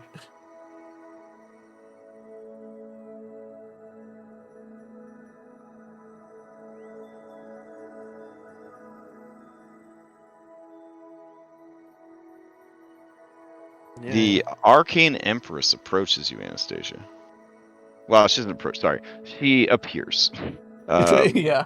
Nice. Yeah, and almost like too suddenly, and says,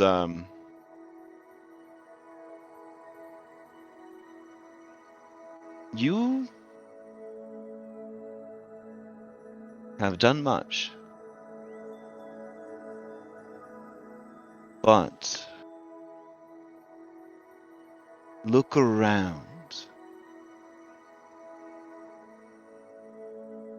Hold on to this moment.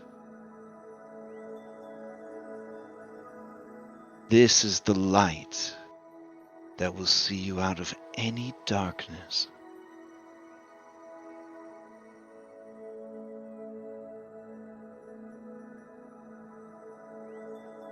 And then she just sort of vamps away.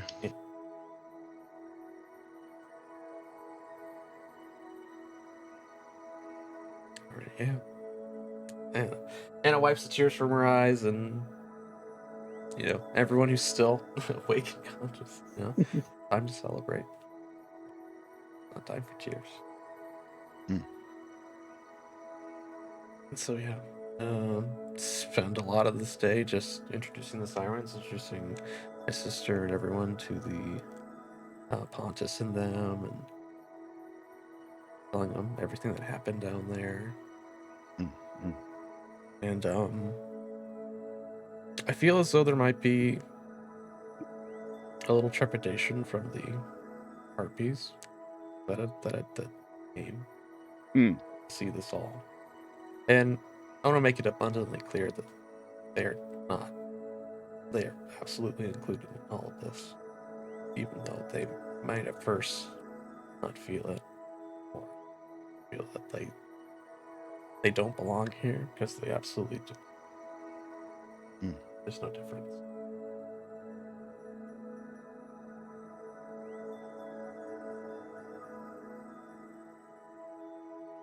And Kayla would ask you if the harpies are the marrow of your people. As the merfolk were corrupted, is that what has happened to these? And she almost says creatures as beings. Yeah, Anastasia likened to something similar. Yeah, but it was a cruel joke by this person after they'd already lost so much. The theory, who took them and changed them after the city fell.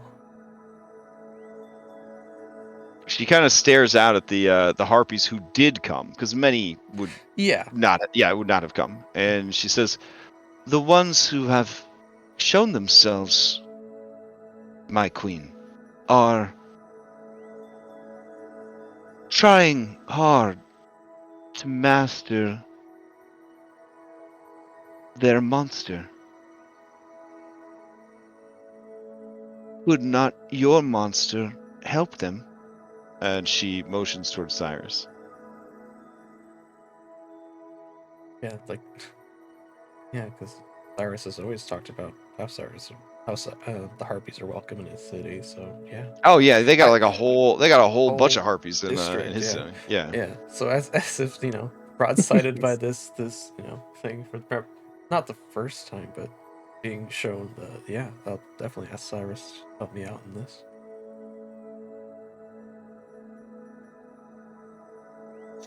Yeah, I mean, help them see,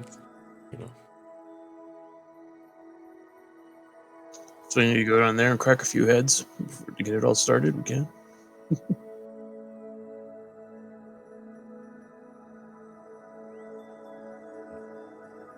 All right.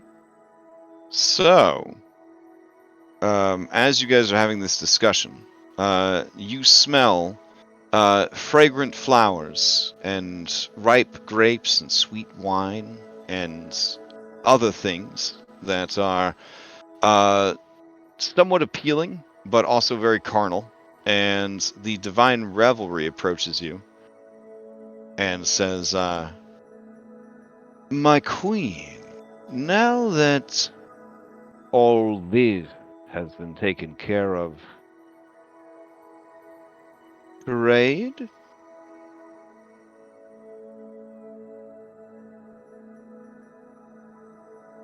I'll look to him and smile. And yeah, I'll just Raid. Yes. Yes, I think everyone has earned quite the celebration. Do not worry. No need to panic. I'll take care of the food and drink. It seems you have the music already taken care of. As for entertainment, there were whispers that a certain team of blitzballers disrupted the natural order of things. I've never gotten to see such a thing in person, only through divine scrying. I'd perhaps be able to arrange such an event. A cultural exchange.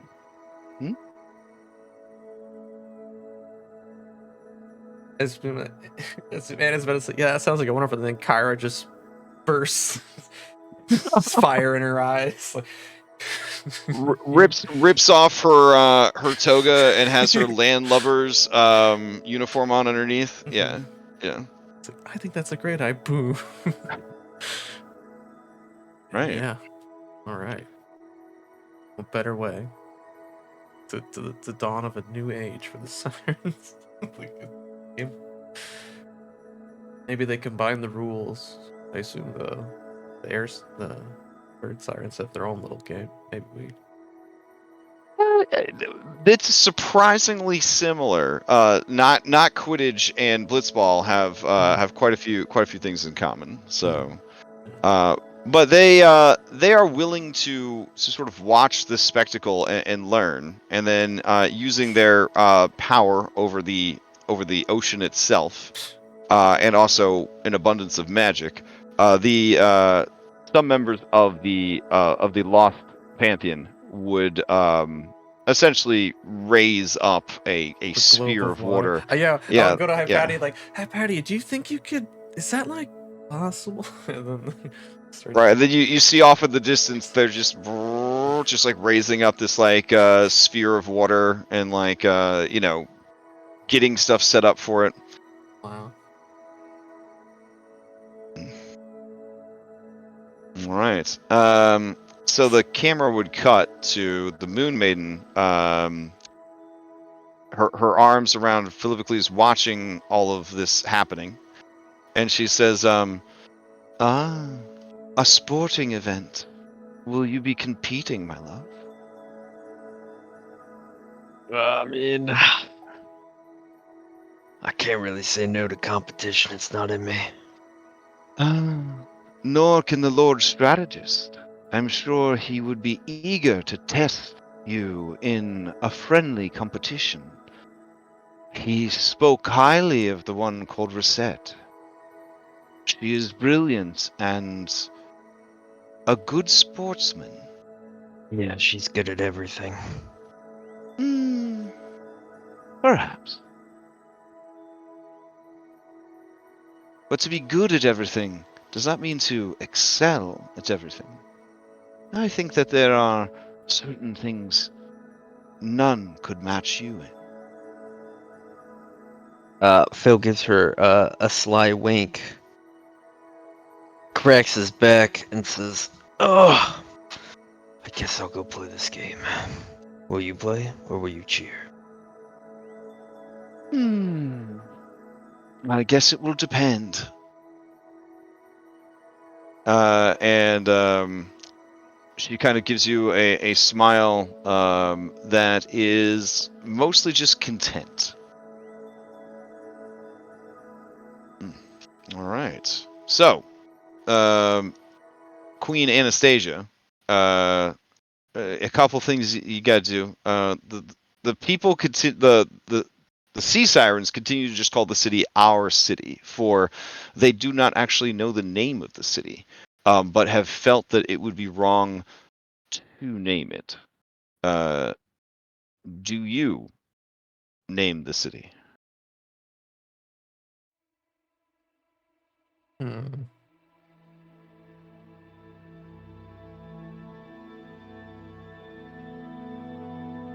No, I did actually think about this one.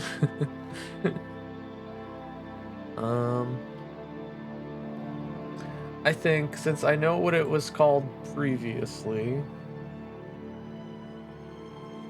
I feel like probably. I guess I'd have to find out more about the meaning of that name, and if it still kind of resonated with the sirens ought to be, I might use that one.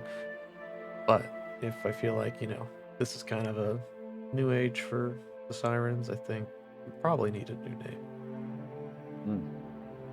But I'd still like to dive into the significance of its old name. Now that, do I feel like it still has that same kind of divine resistance attached to it? No, you feel that now that it has been restored, the name could be once again spoken aloud.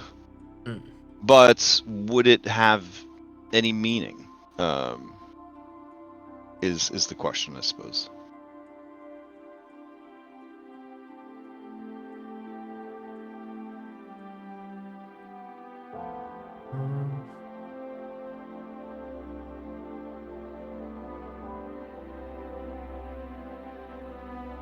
I came up with a few names. I'm trying to remember.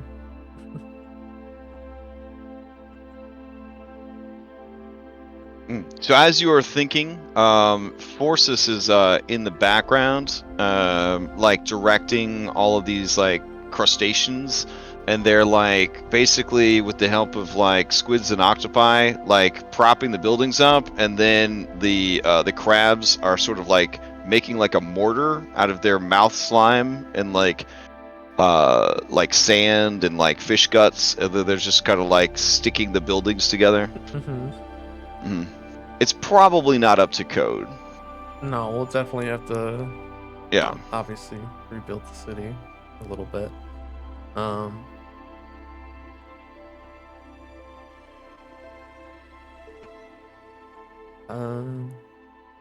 did come up with a few names. The only one I seem to remember at the top of my head right now. It's Well, there's no rush. I mean, you know, it hasn't had a name for thousands and thousands of years. Yeah, I'll put a pin in it. Yeah. And for now, we will, of the coming, days and maybe weeks that pass, it will be referred to as our city. For now. Okay. All right. Well, Dolphinius, hanging out in the water, will explain the game so that you guys learn the correct way and not whatever the landlubbers try to tell you. Can we bring him back into put him in the kind of water bubble that's been created, which I assume has like rivulets to like go back in, so you can just swim. Like Steros and Vulcan, they're on this, and then when they see the plight of this dolphin general, first they dismiss their innate hatred for dolphins. This is very like early Sword Coast dealing with drow kind of thing. But knowing that he comes from an evil lineage, but he's obviously a good and just creature, they look at each other and they nod like we knew we were going to need this. And they head below decks and they bring up a hollow golem. where the body is a fish tank.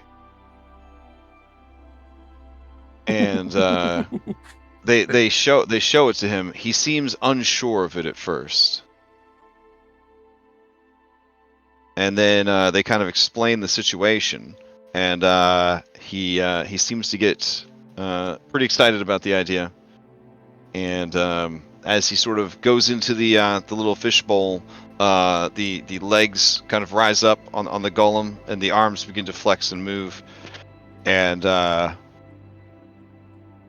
he stands and looks around. I was just about to say, hey, I wonder what the AI robot, like the Midjourney would say about that. Like, when it's already here. We already have it, drawn by a real artist. And yeah, and he says over the intercom, he says, "This truly is the most incredible of days. As I walk upon the land, like my relative, the hippopotamus." Beautiful thing. I'm just questioning, like, when Vulcan and Steros thought they were gonna need this, and then made it like, okay, next project. Well, they explain that they didn't know. Gary Dose. They didn't. Well, first of all, yeah, Gary Dose. This would have been a great Gary Dose solution. The other one was, what if the sea sirens can't survive on land, but you need to bring one with you? Yeah, like wonderful. Yeah, well, I thank them for their foresight. It's incredible. All right. So then he says, "Now let me teach you how to blitzball." Spinning a ball on his finger. He produces from his marsupial pouch a resplendent orb covered in nodules. And he says, "This is the ball. Behold its power." Something right about it. What am I got? So how the game works is you attack this ball, and when you hit it, you send it flying in a direction. The harder you hit the ball, the further it will travel. You're with me? So the ball will move based on how hard it is hit, and it will collide with walls, other players, or the goal. If it collides with the wall of the arena, it will bounce off at a corresponding angle and continue its journey. If it collides with a player, if that player is not floundering about in the water, they could use their reaction to also hit the ball. If they don't, or if they miss, the ball simply goes past them. Then there's the goals. You wanted the ball to collide with the goal, but not yours, the opposing team's. That will get you points. Pretty simple so far? Yeah. Mm-hmm. Look to my allies, make sure they're all getting it if they want to participate. The ball starts in the center of the arena. No side gets the ball, even if one side is leading by a tremendous amount. All must rush for the ball, the center. Things that you could do. You can block. If you block, you basically have advantage to any ability or saving throw you make to resist being moved against your will. And you can use your reaction to attack any ball that moves within 5 feet of you. Additionally, if the ball is within 5 feet of you, creatures you choose have disadvantage on attack rolls against the ball. Follow. When you take this action, choose a creature you can see within 10 feet of you. When that creature moves, you attempt to follow behind it, moving up to your speed while remaining the same distance between yourself and the lead creature for the entire duration of the movement. Man, wouldn't it be cool if you could do that in combat? Holy shit. Retire. When you take this action, you remove yourself from the field and sit out the rest of the game. This may be useful to save yourself from danger.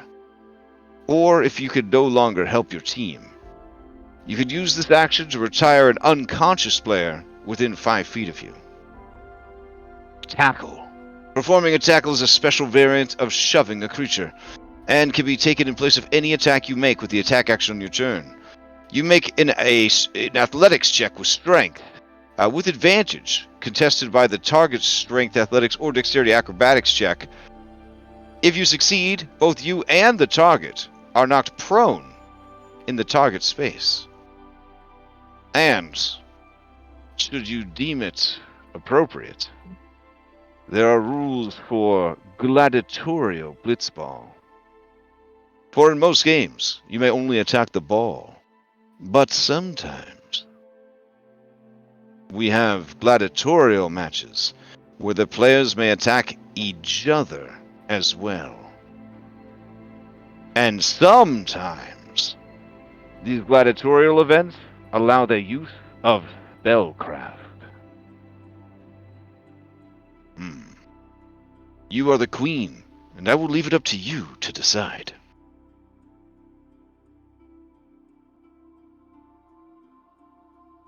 Oh man. Okay. So he's saying if we can't use spells unless we Well, you as the queen can choose traditional, which is everybody just attacks the ball, and nobody touches anybody else. Gladiatorial, which is where no magic is used, but people can definitely rough each other up, knock each other out, that kind of stuff. Or magic gladiatorial, where the use of spells and spell-like abilities and fighting is layered on top. There is also a forbidden. There's a forbidden. No rules, anything goes. People can die.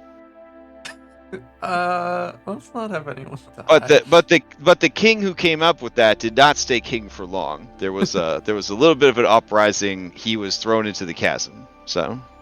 Oh boy. Yeah. Well, who says we only need to have one game? Maybe.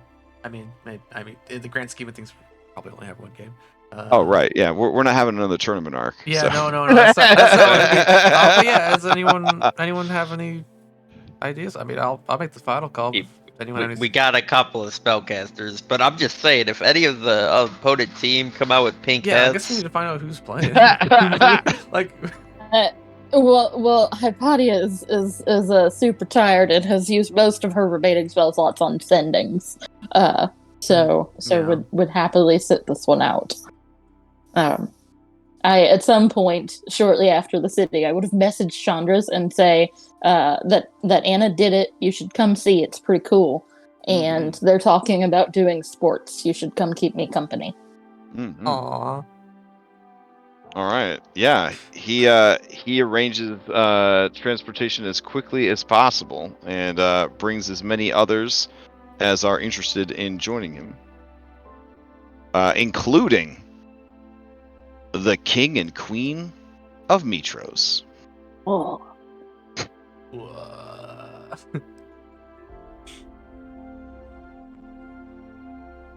Is Emmer still around? Or she's still at the Mithril Forge? That's a... Oh, Emeru? Yeah, Emmer went back to the Almost Plane of Fire. Right, yeah. Okay, I was trying to remember. Yeah. Okay, yeah. So Acastus, when he appears and he's done talking to Hypatia and stuff, he looks over at Phil, who is just butterfly kisses and Eskimo kisses and real kisses and French kisses with the Moon Maiden, and says to you, Hypatia, well, I guess it's good I didn't get the Queen of Astoria. I think they have an understanding. I'm very confused by that whole situation. Well, there is no doubt that Phil deeply loves Honora, but I have never seen him act thus around anyone. Have you? No, I can't say I have, but she is very pretty, I guess. He shrugs. He shrugs. She's a little bony for me, but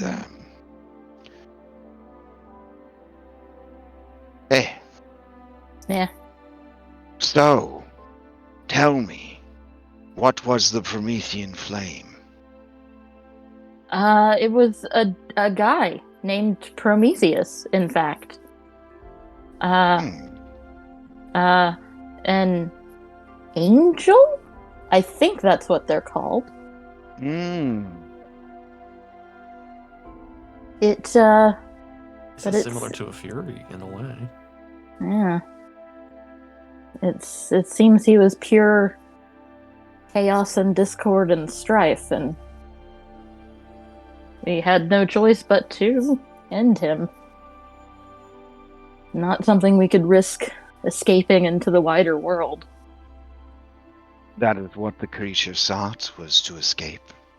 Yes. Been in prison down there for quite some time. Interesting. Along with our new friends. And I will point out all of the other gods.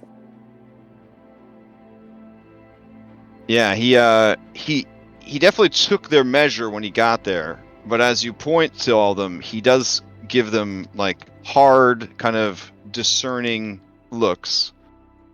And he says, they are exceedingly powerful. Yes. You and our allies are certainly close, and perhaps for some, equals.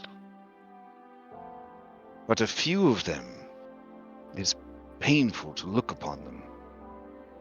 And when he says that, he is squinting at the Arcane Empress.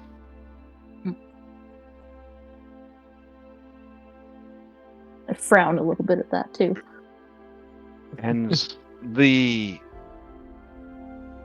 are staying. Yeah, they seem to be. I don't know if it's a good idea, but well, we could probably use the help. And they did. I mean, they really did do a good job with the sirens, it seems like.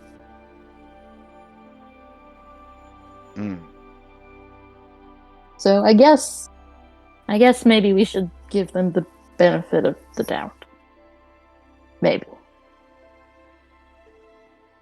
And the treasure that they took from Hades, that you traded my freedom for. Oh, it was their freedom. It was all very sentimental. Their family, I guess. Was he too embarrassed to simply just say he wanted his family back? I guess so. Or was it some sort of god thing where you want to say as little as possible while still getting your point across? You know, it might have been that. We weren't allowed to know their real names or anything about their history. It was very, there was Do we know power any of their against real it. names? Have you heard of any of them? Are they in the history books? Not ours. The one, the Fish King. He said a name, but I guess maybe he wasn't supposed to. They all came from a different land. From Hades land, I guess. And I think all mention of them was removed, along with their own memories.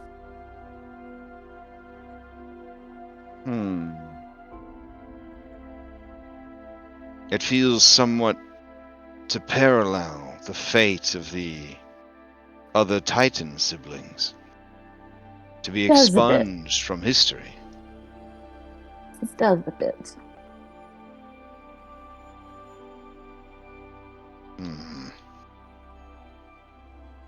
I have trouble trusting those with so much power. Join the club. But it is good to see Anna. coming into her own at last. Yes, that is very nice. The city looks good. Everyone seems happy, so far at least. There's going to be this cultural exchange competition called Blitzball. It seems very well. I guess they'll have fun. Like the Great Games? Should I have packed more changes of clothes? How many days will this take, you think? I don't know. I think. Well, I look over at the Divine Revelry. I think he's on a mission to get everyone drunk enough that I doubt we can do more than one game. He is quite a specimen. Yes. Interesting. Divine Revelry. But Revelry is the domain of Lutheria. Yes, isn't it? I had wondered about that. One of many, but one that she is well known for. Maybe she gave that one up as well, but all the same, I guess he's had his powers ever since he's been here. I did wonder if there could be repeats of domains. It's something that has concerned me. Yes. That is interesting. It feels like there would be conflicts over that sort of thing. It does. Who is right and who is wrong, and what is the right way to do it. And from what I understand of these petitioners and their prayers, this is a delicacy, a nutrient for the divine. To share it with another seems ill-advised. Hence the diversification. But yes. Here, look, this one and this one are both comfortable in the waves and in the seas. It feels as if they have found a balance between each other. Yes. Maybe that's possible. I have so many questions I would love to ask them. They lived in an age before the settlers ever arrived on these shores. They would know things that perhaps historians have never learned.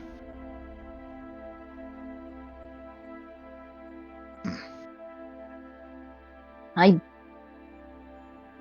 wish you luck. I want to know those answers myself, but it was a hard fight. Then we shall rest. And we will watch the others as they sport. Yes. All right. So, everyone should have ownership of Blitzball now. And Blitzball has all the things that I said on it. If you ever see the word tower, it just is goal. But other than that, everything should be covered on there. And let's see. I guess Anna. How do you want everyone to do this? What would be, obviously you will have as many days of celebration as you like. Yeah. But it would culminate in the biggest match, I guess. Yeah. So how do you see that playing out? Well, yeah. Again, I wanted to get everyone else. What did you want to throw spells in there? Or you just want to? I think it'd be cool if it was traditional. But I mean, if there's. But otherwise, I'm not gonna be very good. I'm whatever you want. Well, it depends on who is playing, I guess. If there is a long rest, would Hypatia play? No, I I think feel she's like really it wouldn't tired. be fair. I wish that we win Blitzball. The end. What? It's good I that you're out of mean, spell slots. I mean, there would be, they would obviously field a team worthy of your guys' skill. Okay, so the That options were scares me. traditional. I mean, who knows who you might wind up going nose to nose against? The man who taught us Blitzball himself.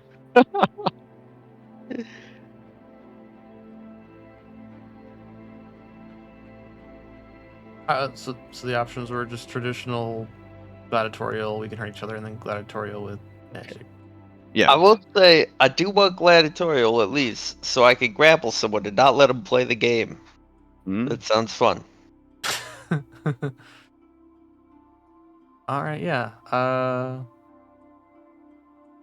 Do gladiatorial. Yeah, we could do it with magic. I mean, we might as well do it with magic. If, Okay. If it's supposed to be a spectacle, then yeah, I think.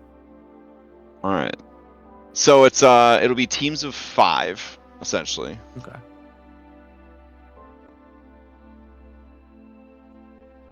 Well, before we get right to that though, I think there's definitely a moment where Anastasia sees Valis and just runs up and is like, "Welcome, it's so nice to see you." And like, as you approach her, Yeah. she straightens up to her full 6 foot and change, like 6'4" or whatever, right? Mhm. And then sort of imperiously looks down at you, and with her eyes, sort of tries to stop you from hugging her. Do you hug her anyways? Well, this is the exact scene that I wanted. As that she goes to do it, and then and then realizes that maybe she needs to represent, Mm-hmm. and then she stops and very formally, very parroting Valis, like as much as I know of her. I just welcome to our city.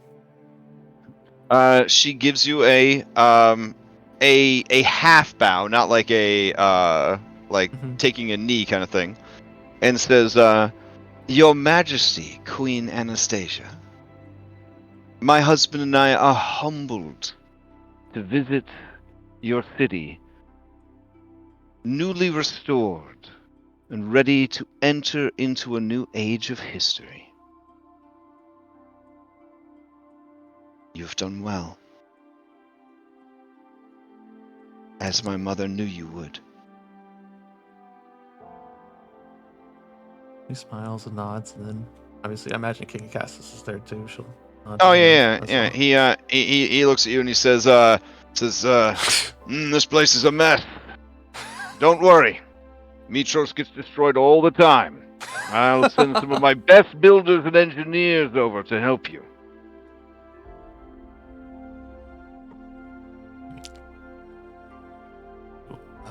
Very much appreciate that, King Cassis. Of course. And then I looked to Valis to see if that was like the correct thing to say. She gives you a nod, yeah. All right, cool. And I crack a smile that very Kyra. She says, "And where is your wife, my queen? I have not seen her in..." And as she says that, you hear like an awooga sound, and you see the landlubbers are warming up for the tournament already, and they a rowdy bunch. They like British soccer fans over there. They're just going fucking crazy. Yeah, the nearby sirens look disturbed by how rowdy they're getting without the game even starting. Bullbug's got 2 of those noisemaker things and just spinning them. Yeah, so she winces a little and says, "It can be difficult when your spouse is not accustomed to court and politics, but even the rowdiest can be trained," she whispers to you. And you see a Castus staring over at Phil making out with the Moon Maiden, looking grumpy AF.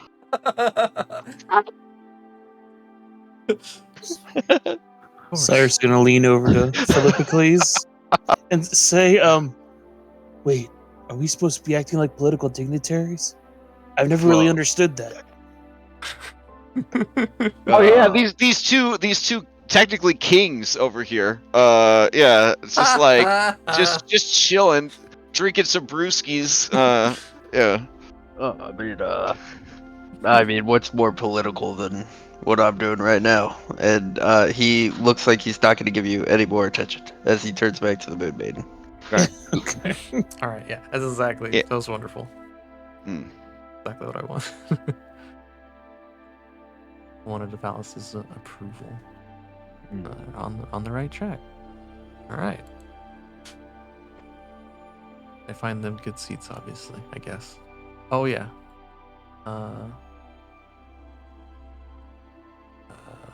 I mean, it goes without saying, but I definitely thank Rina and for her part in helping us achieve this.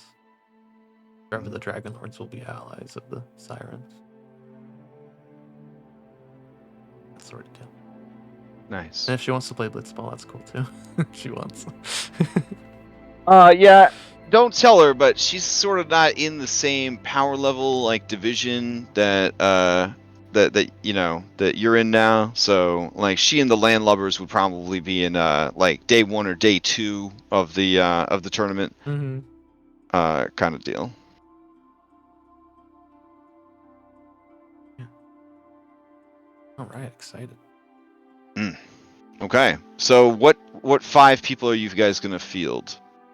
Or do you want to know who they're fielding and then field around it, or what's the play? I think it would only be appropriate if they showed us who they were fielding first. Oh, okay. All All right. Please tell me Carpathos isn't on their side, because I'd get a little. All right. So we got Lord Strategist, team captain, and we got Forces. And there's no way Great Hunter wouldn't take part. Oh yeah. For sure. Hell yeah. Okay. And then the Pathfinder, him a fast boy. Oh great. It was literally like in like 17 poses at once when I patty was. And then the Arcade Empress heard that magic's allowed, so she's like, "You hear her say, I'll just wish for us to win." Oh man. Okay, we maybe I need to feel made a Hypatia. mistake. We need to feel Hypatia. I mean, Hypatia, you don't want her to win, do you? Can we play the sports ball against gods? Their team is named the Pentagon. Oh my god. Hypatia, we need a cool name.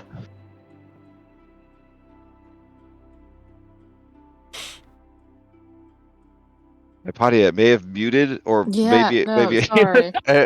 No worries. I mean, if we could play tomorrow.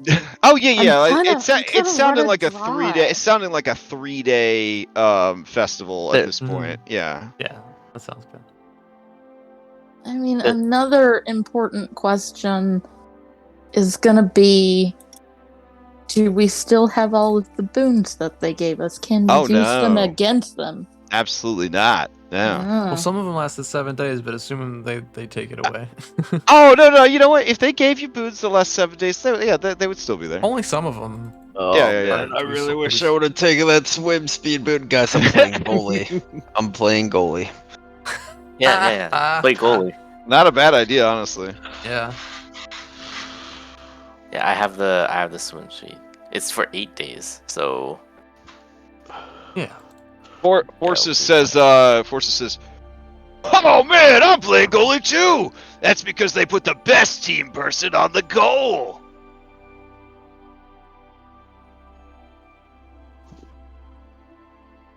Phil, I want you to try to knock him out from the goal.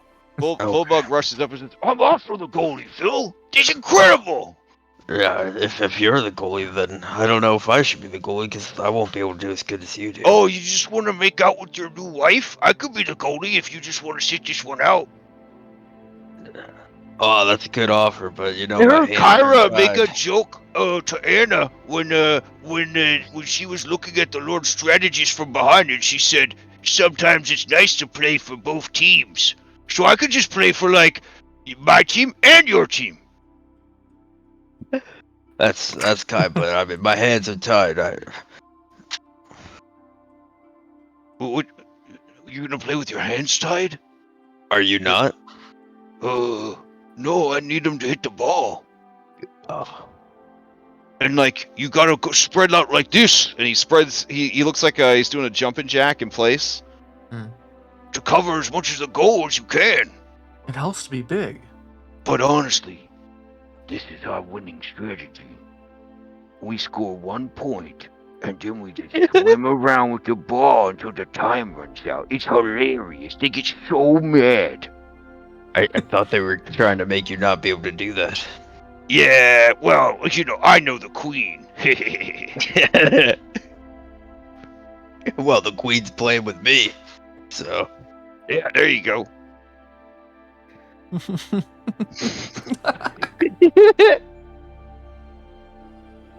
think they're gonna go all out, so I think we have to as well. Alright, so I guess it's just the main 5? I mean, yeah. All right, worried that she might be dragged into sport, Valis moves away. So You can just put gets to hang Hypatia out. in right field. Oh, no. I'd like to now, for all you Blitzball Final Fantasy X universe enthusiasts, I do know that there are 8 players on a Blitzball team, but that's 16 things in initiative that I don't want to have to keep track of. Yeah, So yeah. So 5 on 5 is good American basketball number. So that's what we're gonna do. I like the things And that this ain't any basketball. This is the mid to late 90s NBA Jam basketball. Oh okay? shit, you're right. Yeah, It's a good thing the we turned on greatest Magic. basketball ever played, with big head mode enabled. He's on fire. Oh, such a good game. Oh, man, my what a God. class. What a Oof, throwback. so good. Valis has to sit in the same box with Kyra as she goes nuts cheering for me. All right, so let's see. Oh, Messino, you're so tiny. Why are you so small, little buddy? Hold on. He got when he first got out of the sun, he shrank a bit. Yeah. All right, so I mean, yeah, Jacenna gets on the I don't know, the line, and she gets her boo boo bear over here, and he invites well, he's about to invite King Acastus, but then Jacenna points to Corinna and Argon, and they get put on the team. Nice. And they call their team the Dragonlords. Oh, Very shit. creative. Because they're Wow. all Dragonlords. Wow. Oh, they might have a lot to talk about, actually, so that's great.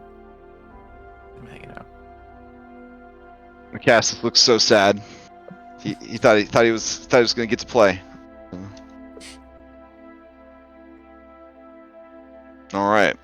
So they field other teams, obviously, and then there are some sirens who would never back down from a challenge. That try to put together their own team, even though they have no swim speeds, or they do have swim speeds, but certainly not at the level of the sea sirens. Yeah. But they're like, yeah, we could do this. So they just try to put together a team. And their team will be named Popfly. That's what they named their team. Oh, man. All right, so we got the Pentagons. Or sorry, the Pentagon. That's The pretty good, Pentagon. Cyrus. We've got Popfly. And then what do we got? We got Dragonlords. Okay. And we've got the Landlubbers. Which is like mostly RP team. Right. And then let's see. That's 4, and then there'll just be 4 teams from our city. Yeah. Okay. Well, one of them is sponsored by a local merchant, so they're the Prawn Stars.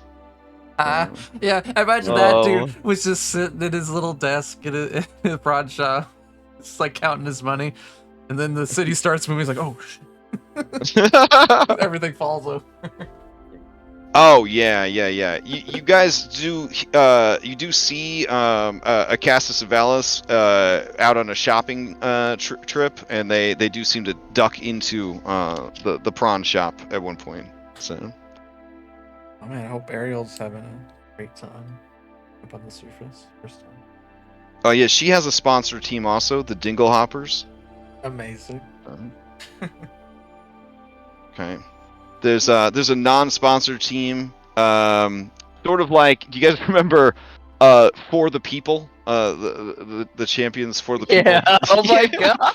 Yeah, they're called the Squidwards, and they're mostly just octopus and mollusks and things like that. Oh yeah, So. the animals get involved. And then there's a team that's very controversial, and they are musicians, but the lyrics are often considered too spicy. Their team name is Too Deep. Too deep. Wow. Mm-hmm. Oh, I gotta know, does Pontus join in?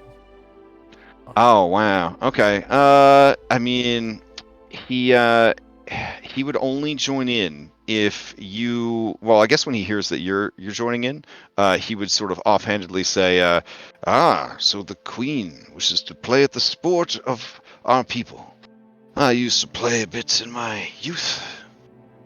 Why don't you play then?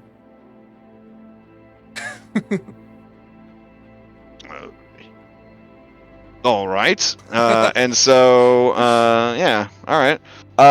He will participate as well. Okay. Where does Phineas go? Or is he like head goalie in his mech? Oh no, this is an underwater sport, so he'll be good to go. He'll be good to go. Yeah. All right. Now they'll get like some big ass crab to be their goalie, like some redonkulous ass crab, like yeah. All right, sounds good. So you don't have to make a team for all of our. I'm sorry, it's just very fun. So what is the name of your guys' team? Well, Cyrus had a pretty good one there at Fate Makers. I can't. Ooh, Fate Makers, pretty good. Wrong with that? Okay. I like the Fate Makers, or we could be please sponsored by the Moon Maiden. Sponsored by the Moon Maiden.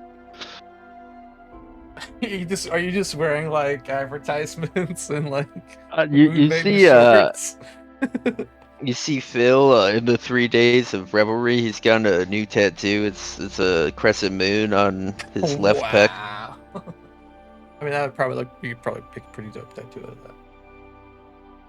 Oh yeah, I'm definitely interested to see the reunion, like on the end of that first day when the night comes, like Moon Maiden. Oh yeah. Fangari, yeah. Let's see.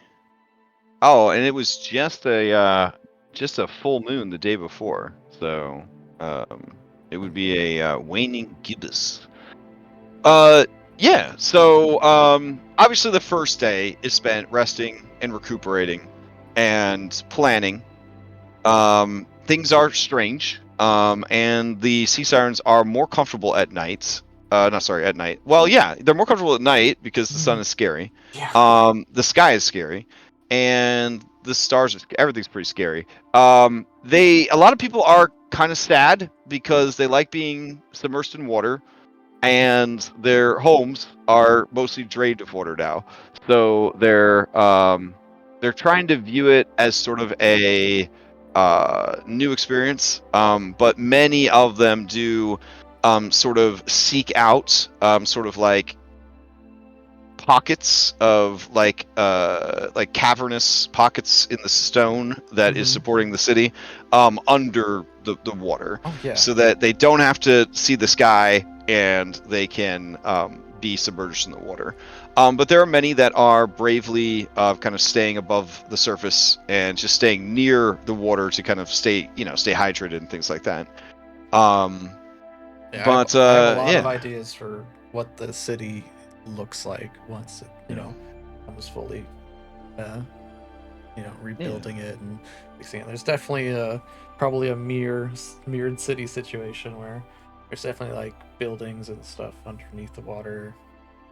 Yeah.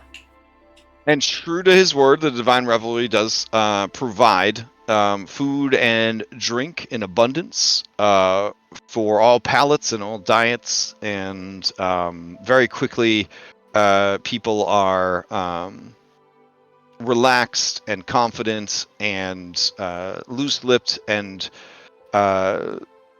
comfortable. And a night of changes and transition and new opportunities kind of settles in. And Phil, as you're kind of catching up with Anna and everybody, giving your raw sore ass lips a chance to regenerate, that sort of thing, you would eventually find the Moon Maiden high atop, one of the towers, just sort of staring up at the moon, with tears kind of caught in her lashes, and just a sad smile on her face as she looks up at it.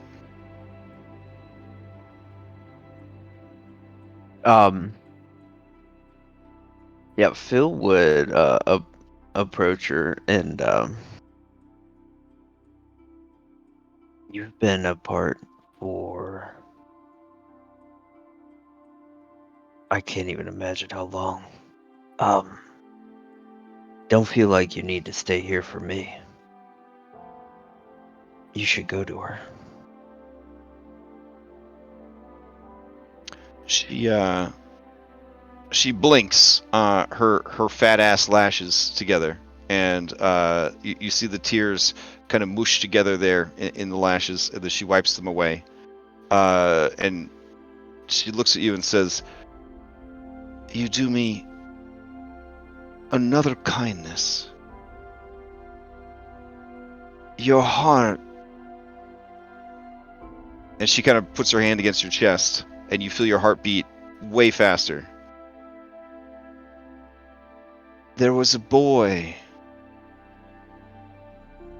who only wanted love, but life gave him sorrow and violence.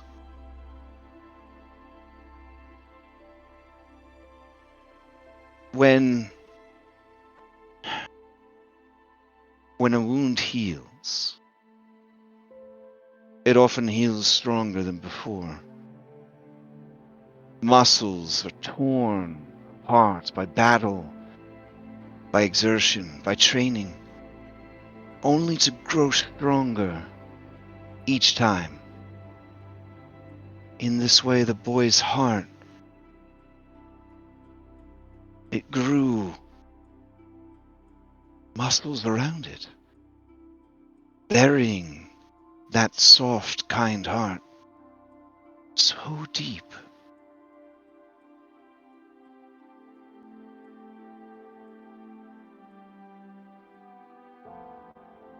I'm sorry that you suffered so, that it took so long for you to finally find the love that you needed so badly.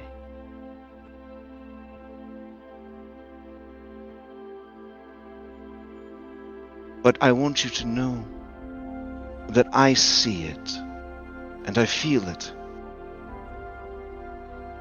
and I am made better by it. I shall return in time to watch you compete, my champion. For I would not miss an opportunity to see those 5 have their pride laid low for a change. And I do long to see her once again, to walk among the stars and see her face, pale and beautiful.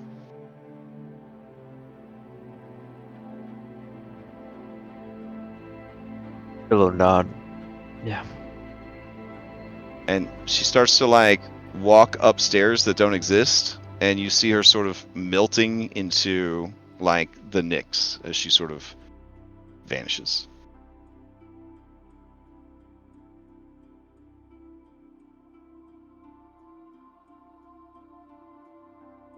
And that's the night Phil gets super drunk and he gets a tattoo of a crescent moon on his pec. Oh dang! Amazing. Wow. All right. So, in that first night of rest and revelry, is there anything that transpires that we should know about? Any carousal rules? Oh, I mean, I already know. I already deemed my experience. I mean, the last person that rolled on the carousal table made 400 gold mysteriously. I mean, Oh my god, why could that have happened to us in Curse's Strahd? I mean, it might have happened to someone at Curse's Strahd. Oh my god! Okay, we need to just drink. That's all we need to do. We just need a party. Why are we trying to save the world? That's definitely a strat. That's definitely a strat for sure. I think Pugilist actually has carousal as a class feature, which was kind of wild to find out, or at least one of the subclasses does. All right, so just general merriment slash resting and restoring spells and contemplating the nature of the multiverse and the new information that has been gleaned. Well, camaraderie, seeing that Phil's not with the moon goddess, Cyrus will realize that he needs to restore some of the camaraderie between the two of them, seeming kind of at ends. So he'll be his wingman for the night as far as drinking and insanity. Oh my god, Cyrus, you immediately regret this decision because Phil cannot shut up about this woman. Oh yeah. So while you're doing that, Bullbug's gonna approach, and then he's gonna hear like in her hair and her lips and the way she sees into my, and he's gonna look at you, Cyrus, and he's gonna share a look with you, and he's gonna give you a bro nod, and he's just gonna turn right back around, and he's gonna go hang out with the landlubbers. It's like the way she talks, like her verbs are nouns. It's real bad.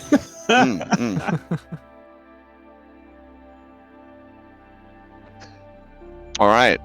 So at one point, Cyrus, the Great Hunter approaches to speak with you, but she hears all this talk about the Moon Maiden, and she just shakes her head and she walks away.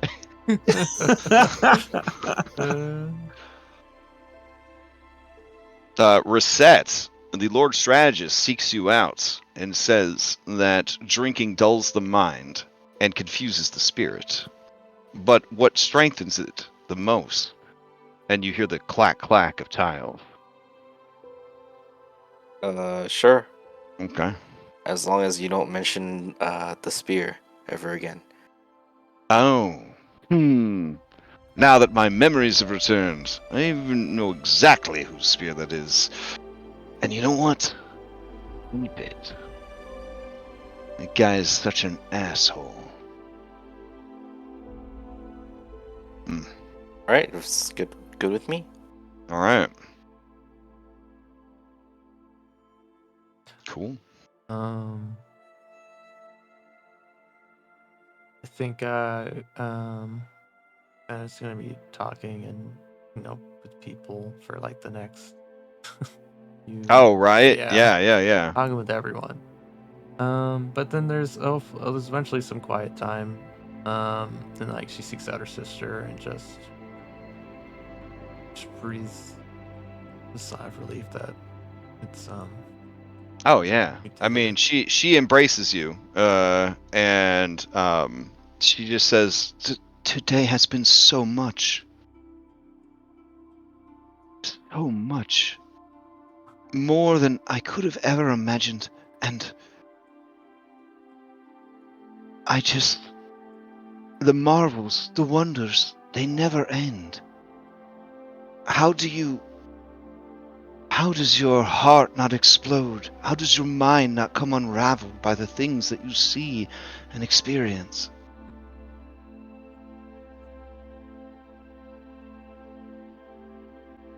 It's a tremendous amount to take in. And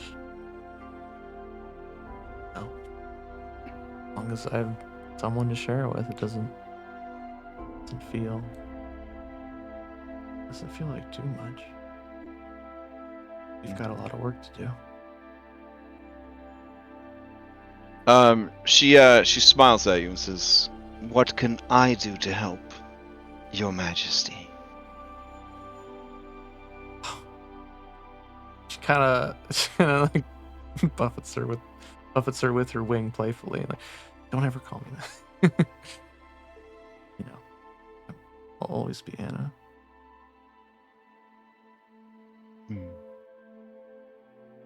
But I think it's one person can't lead by themselves. They definitely need a council or team. I would ask, with your experience, you help me. Of course. Of course. Is this the end, then, of your journey? Do you return to us? Do we rebuild this city? Do we move the tribes from the Indigo Islands here? Do we invite the other tribes to join us?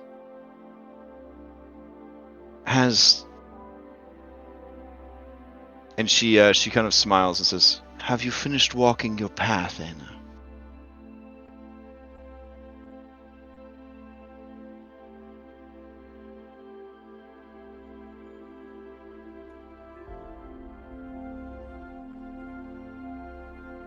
I think so.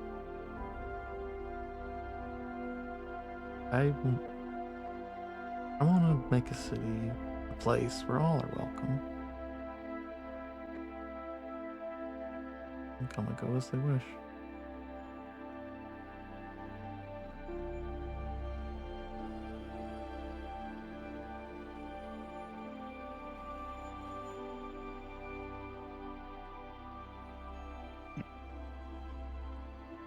and your sister hugs you again, and you both sort of laugh/cry because there's just too many like emotions, like there from is. everything that's happened.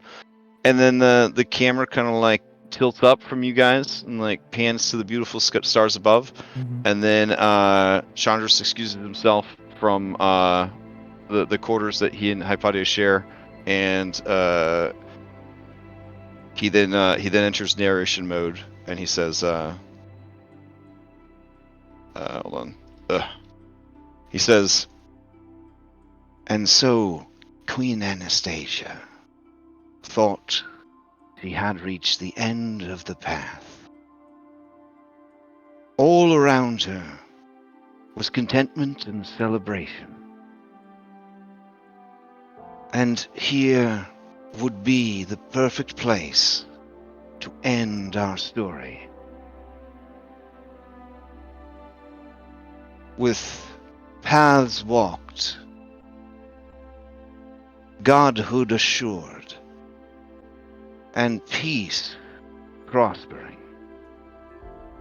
A bright new future awaiting Thylea and all who dwell upon her. But sadly, and then you see in big, like bold font, chapter 12. Like the Star Wars credits. Rolling in. All right, so then the door opens, Hypatia, and he comes back and he says, I just had to take care of something. And he cuddles back into bed. Divine first, a quick blitzball game. A post-credits blitzball game, and then we all end on a happy note, and we never find out just how bad it gets. Oof, tempting. tempting. Gosh, Ugh. no, I think we all know that it's not Ugh. yet. Oh, there's still more emotions to like put through the cheese grater. So, Oh my god. now we got something to protect and lose. We always do. all right. So the sun would rise on the second day, and there is a hustle and a bustle as the first round of Blitzball tournament is going to begin that evening. And essentially, it has been determined that the teams, the Fate Makers and the Pentagon, are disqualified and not allowed to participate in the tournament, but there will be a special celebrity game tomorrow. Wait, Where was there at least like a preliminary game before we got disqualified? Where they were like, get nope. them off. Nope, they were the general consensus of the Anna's the just general like, no, we can't. That's not fair. we were like walking around town last night drinking, and like people were like fun out. Wait, they're gonna play in the tournament? Yeah, Those guys? it's like the first thing Anna does when she wakes up. It's like, we can't like. And Wow, yeah, she sets up. That's awfully arrogant. So when you say that, the Squidwards, who broke most of their arms and legs during the last night's revelry and have casts on and bandages and stuff, when you announce that the Fate Makers and the Fate Makers and the Pentagon have been disqualified, immediately they rip the bandages and the fake casts off, and they high five each other, and then. And then the octopus, and then they're very excited to get back into it. Awesome. Yeah. I guess those are the more traditional games, and maybe some gladiatorials if they want. Yeah. And then we'll so you could do round one could be traditional. Yeah. And then the finals will be there you go. So we'll do let's see, there's 8 teams, so that would be three brackets. Okay. Oh, you could ramp it up each time. So it could be traditional, and then it could be gladiator, and then it could be spells. Yeah. Let's have the very first game be traditional, and then All right. Well, that changes the strat for people because they're going to want to eliminate spellcasting teams in the first round or second round if possible. They can't afford to have spellcasters make it into the third round. Okay. All right. That sounds exciting. All right. Does anybody have anything they get up to leading up to this this spectacular thing? No.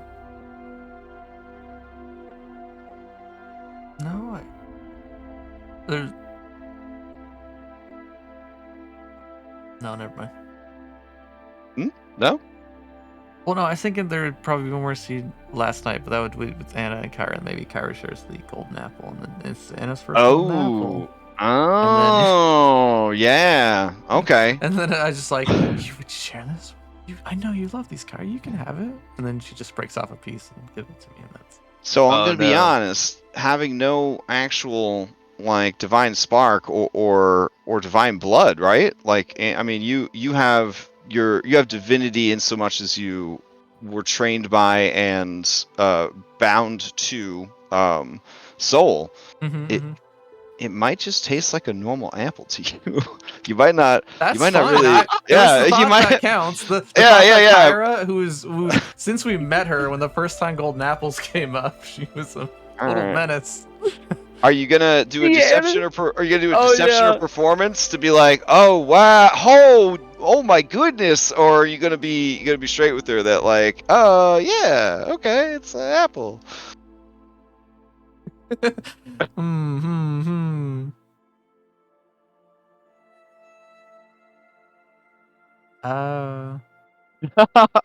Guys, this is awful. Your significant other. I feel like honesty's the best policy. Okay. When you confess that it just tastes like regular apple, she is so relieved. She says, "Oh, I'm so happy. I didn't want to share any more of it with you." And she's, love you, Kyra. Also, I didn't want to get you addicted. Don't worry about that. that never came into her mind. She just she didn't want to have to share the apple. So yeah. Awesome. So All right. yeah. Cool. All right. Sorry to insert that in, but I feel like that would have come up.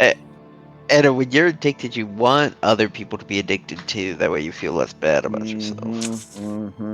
It's the worst. Why do you think they give you like presents when you recruit your friends to play WoW? Wow. Yeah. Says the guy with the zebra mount. Yeah. Yeah. I was the early drug pusher. All right. Oh wow. All right. Let's Can I see. tell you about my Lord and Savior Thrall? Oh my god.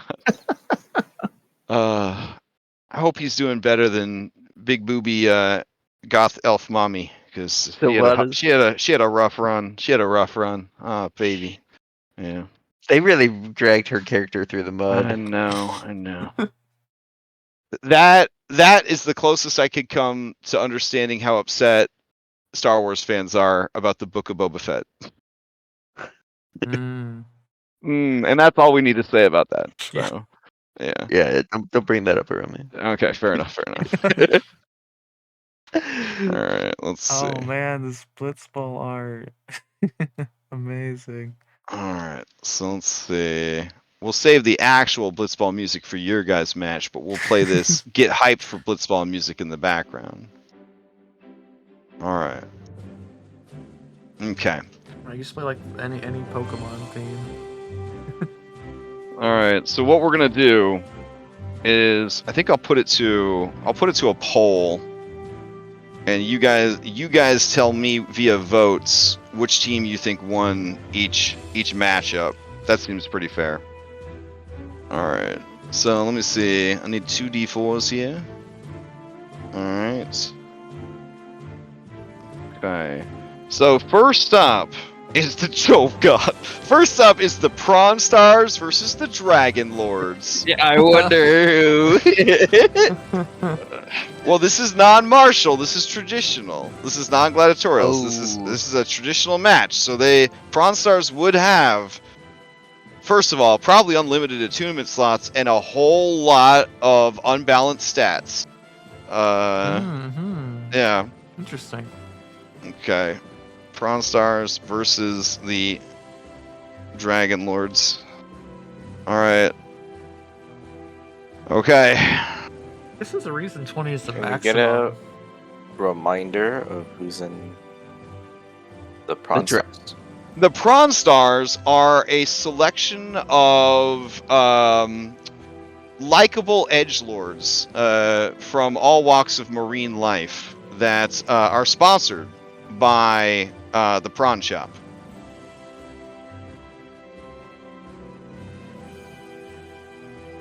The Dragonlords are some of the most powerful dragons and fighters who have ever pledged themselves to the oath of the Dragonlords. But maybe have never played Blitzball. Yeah. Oh, Corinna's played. She was on the Landlubbers, but she actually was traded to the Dragonlords. Who did the Landlubbers get? Oh, I'm glad you asked, Phil. Who indeed? Oh my god. Well, now I know I'm not voting for them. Sorry, is he Bullbug. in disguise or something? Valis doesn't. Oh, no, he's not in disguise. Yeah, alright. You give me a Gastus, he's like, oh, it's me. No, his name He's tag would using give it away. his thaumaturge bracelet. He's like, I, King of Castus, grace you all with my presence. Yeah, the As back you of his want jersey just looks like a refrigerator that like the alphabet magnets are on. It's just like Yeah. so many fucking like letters on the back of his jersey. Yeah. Man, I like to think he just throws off like most of his king get up and has just a jersey underneath. Oh yeah, yeah. He's ready. Remember, this dude didn't start as a noble. He was just a regular dude. You know, he's trying his best to not be the arrogant shithead he grew up to be. Yeah, So. he turned out all right. I'm glad we didn't let him get possessed by an evil douchebag. We need 2 more votes. Oh no. Oh, all right, that's all right. So the Dragonlords are eliminated in the first match of the first round. Oh my goodness. They got dealt a bad hand. That's rough. The worst team to go up against. All right. Yeah, They considering are I guess sponsored. they were kind of evenly matched though, with all the. Well, right. These guys have essentially raw ass ability. Those guys have their careers. You know what I mean? Yeah, I like it's to like think Yeah, of those if they takes would have some gotten loss into with grace, too. gladiatorial, you know, like I Oh, would might have absolutely, gone the yeah. other way, but yeah, I figure it all came down to swim skill. well, yeah, in the first, yeah, because you know there's a radical new technique going around where you steal the ball after 1 point and then you just keep it away from them. They fucking ruin the sport. how many games were played in this tournament? 8. Well, 8 points were scored the entire. Let's see. I'll just say that you know what, because normally Blitzball is a pretty low scoring game because it's based on soccer. So we will say that this final score was 3-1. It's 3-1. So they didn't do good. They didn't do good. They did better than not getting any points, but man, they look a bit sad. Look a bit sad about it. I think Carpus All right. saves face. I think they all take the loss with grace. Oh yeah. But you guys know that they're all pretty sad about it. They're all pretty sad about it. Yeah. All right. So in the next round is the Squidwards versus the Landlubbers. Nice. All right. Here we go.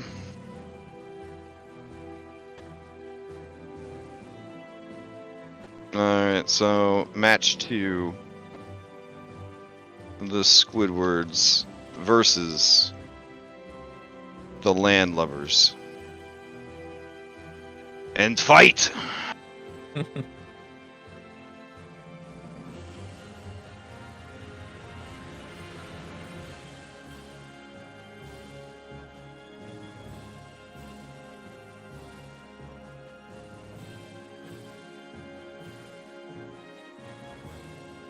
Oh, wow, okay. So, obviously the Landlubbers didn't really score 4 points. So they scored 1 point, and then they kept the ball away for the entire match. Beautiful. And Cass's right. like, yeah, that's the best plan. Just genius strategy. Right. Acastus is happy because, have you guys seen the video of Putin playing hockey, and he scores like 28 fucking goals or something because he's a dictator and like nobody wants to nobody wants to get killed. You know what I'm saying? So he's just skating around, and the people are like, "Oh, I'm gonna stop you, Putin," and he just keeps scoring goals. That's where Acastus sadly is at if he were to try to do this back at Vitros. So he was pretty happy that nobody, everyone on the field, all them octopus that he played against, treated him just like a normal competitor. He was very happy about it. And yeah, they did fucking fantastic. All right, so round 3 is the Dingle Hoppers versus Pop Fly. Ooh, that's rough. That's rough. All right. Let's see. This is a traditional match of a very skilled sponsored team against some rowdy sirens who thought they'd give it their best shot.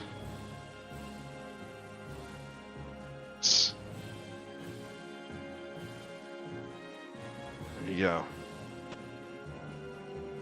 Oh wow, Pop Fly off to a strong start. Oh, early score. Oh my gosh, they scored twice. Oh no, the match is tied up. It all comes down to this final point as the clock continues to tick down on the match.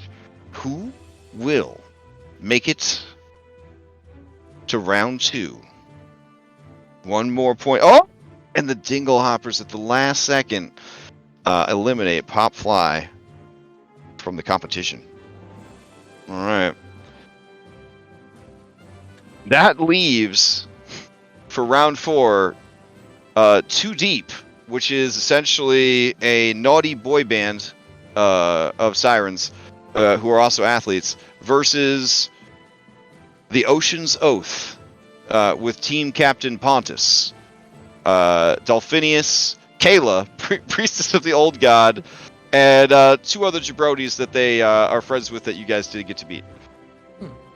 All right, I'll post that one up. I like that I like and dislike that it shows the votes now, but I think I like it. No anonymity. I mean, I can make it secret if you want. Does that make you more it's fine. comfortable? Oh, okay. I feel like I have to defend my choice. I feel like we've been playing together for how long? I think I know who's voting for everything. Like, I feel like even though they lost, it stirred a fire in their hearts to come back.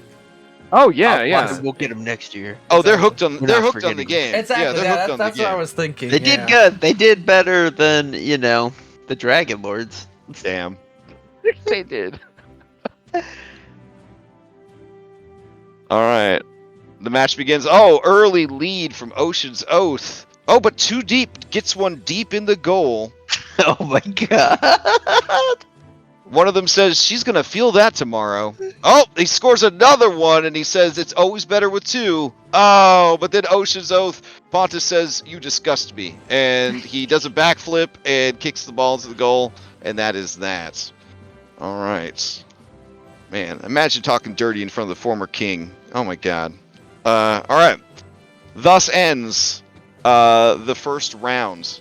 We're at time, but I kind of want to get this part out of the way so we can start immediately with your guys' match. 100%. Okay. We're all on the same page. I was also All right. thinking that, but yeah. All right. So, let me get this set up here. So going on to round 2, which is gladiatorial. We got the Prawn Stars, and we've got the Dingle Hoppers. And they are actually not able to go against each other, it looks like, because they're going to be opposing each other. We'll see. We'll see what happens. And then we've got Ocean's Oath. All right. And the Land Lovers. All right. So, here we go. Up first, you got the Prawn Stars. And the Prawn Stars are going to be going up against Ocean's Oath. Alright. So the Prawn Stars are considered by many to be the most well-funded, well-trained, and willing to do anything to win team. But Ocean's Oath is made up of some of the finest champions of our city's history. Yeah, they're like the Mighty Ducks. So really.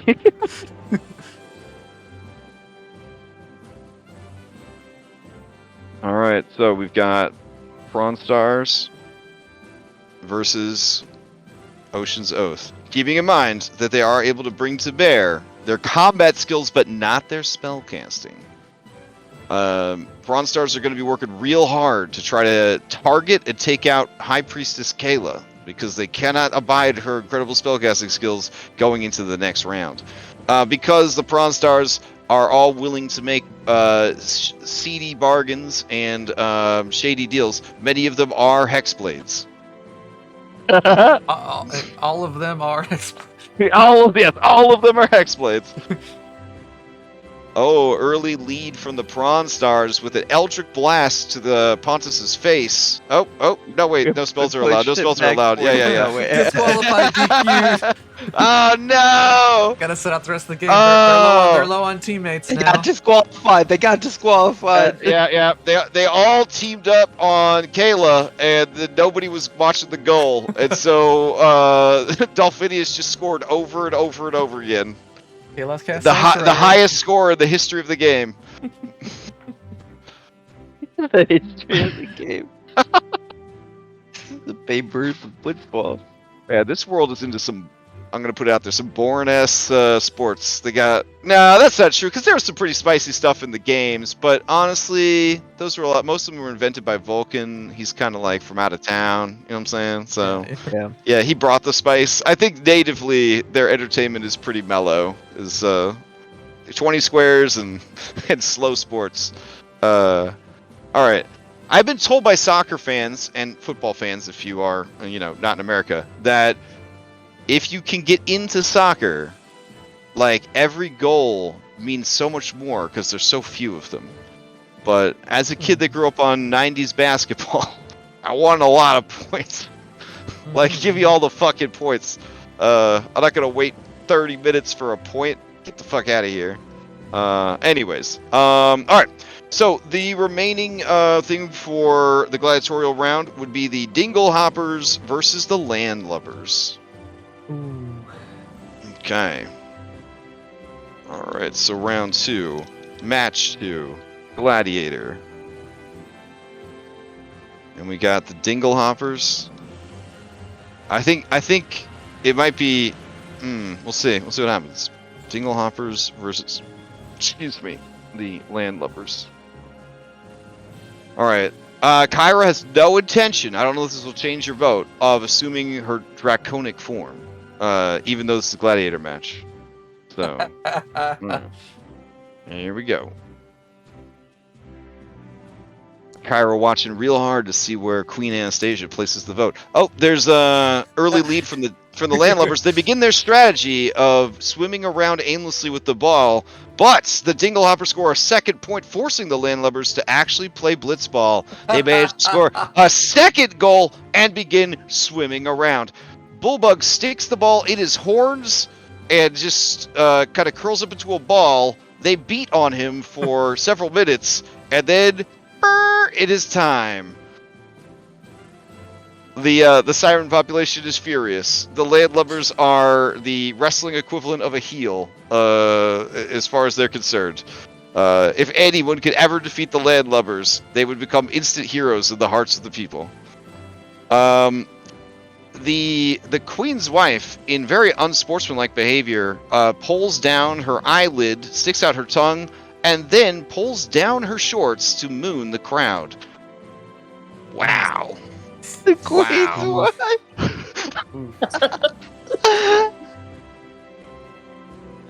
As this happens, Anna, you look nervously at Queen Valis, and Queen Valis just stares at you. Yeah. What's a Castus doing down there while this is happening? Yeah, so as she's staring at you, as if to say you should feel ashamed of yourself, you hear a booyah, in your face booyah, and looking over you see that a Castus is doing a victory dance, and then he starts doing the running man. In the water! And Valis quickly looks away from you, Anna. Quickly looks away. Yeah. Yeah, we definitely look at each other. Alright, so going into the final match, it's going to be Ocean's Oath against the Landlubbers. And word on the street is that Delphinius, Kayla, and Pontus are not going to hold back. They're going to teach the Landlubbers what this game is really about, and that is about playing the game, not scoring 1 point, and swimming around with the ball until the time runs out. It's a very intricate game with a lot of systems in play, and there's a lot of strategy. You do not get to swim around with the ball. They're going to show them what it's about. And also the 2 other teammates that are there too. Alright, so we'll post it up. Round 3. Bells. Finals. Alright. So who's everyone on the Landlubbers? We got Cairo, we got Bullbug, we got a Castus. Arete. Arete. And is it Heroes? Yeah, that sounds good.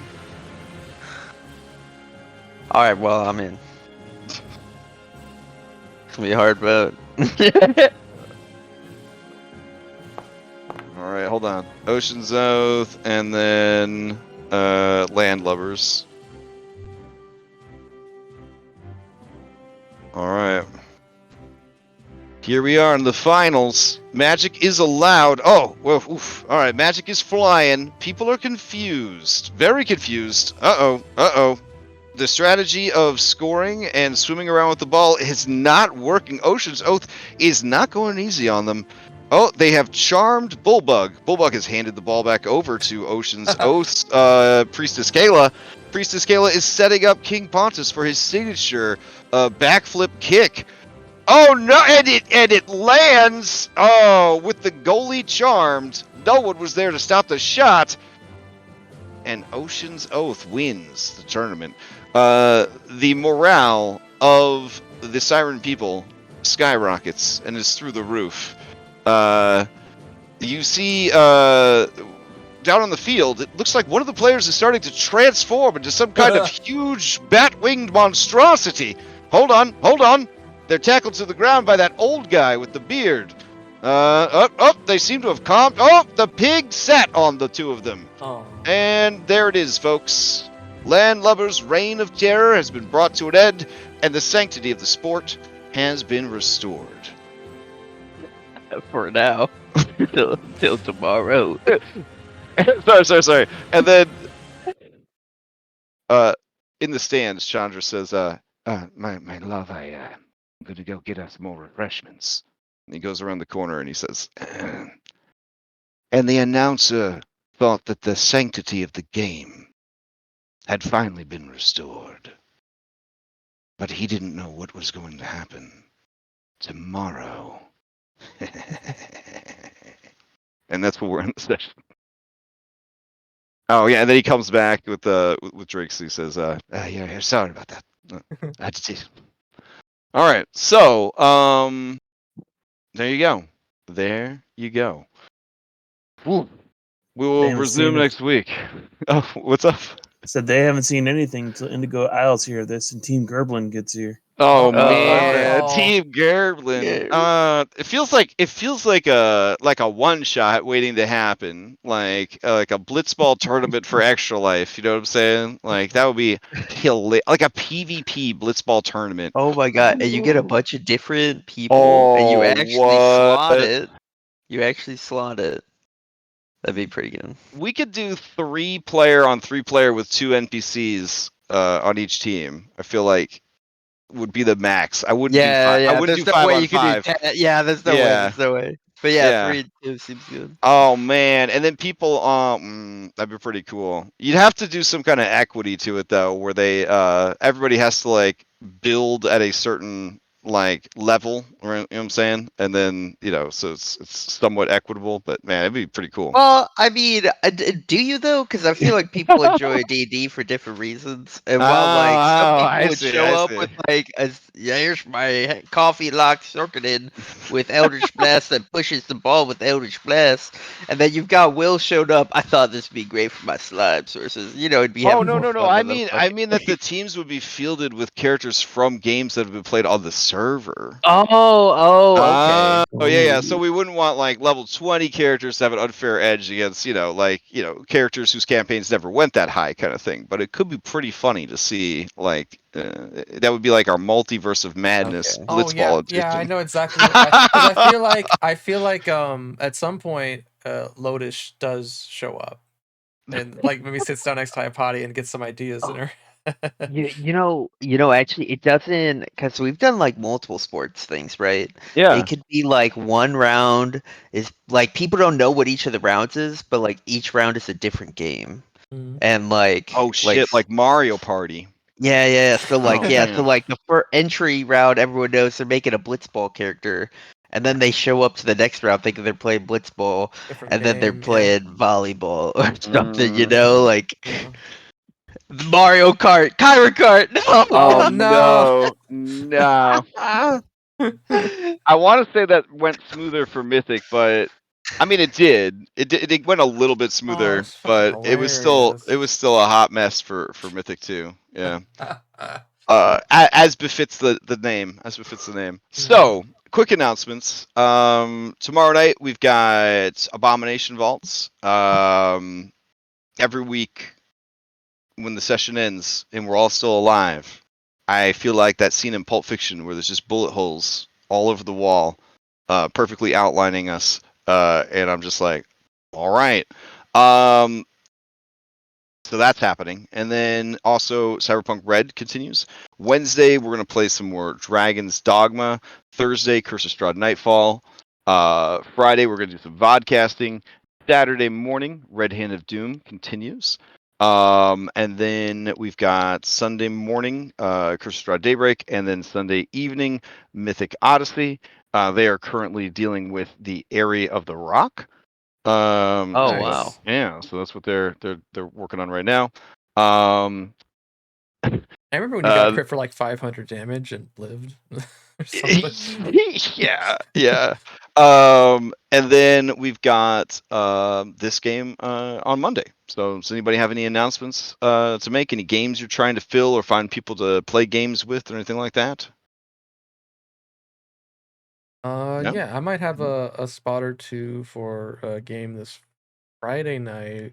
It's going to be with the Dungeon Crawl Classics rule set. People of the Pit. It's the adventures, level 1 adventure. New rules, but it'll feel very familiar if you want to try something else out. The info is out in the game listing. We also have a channel for it underneath, down with all the other. All right, sounds good. Whoa! All right, this was a nice palate cleanser after 2 very tough back-to-back fights. So yeah, I look forward to seeing where things go as we start chapter 12 next week. The final chapter. I see a big block text waiting to crash down on us. Yeah. But for now, we can have fun and play this. Exactly. Yeah. You know, it's a good sign when you start chapter 12, like the final chapter, with everybody happy and engaging in non-lethal recreational activity. So you know that this is a good start. So wait, we agreed to non-lethal? I mean, I'm assuming based on what I know of Queen Anastasia, but yeah.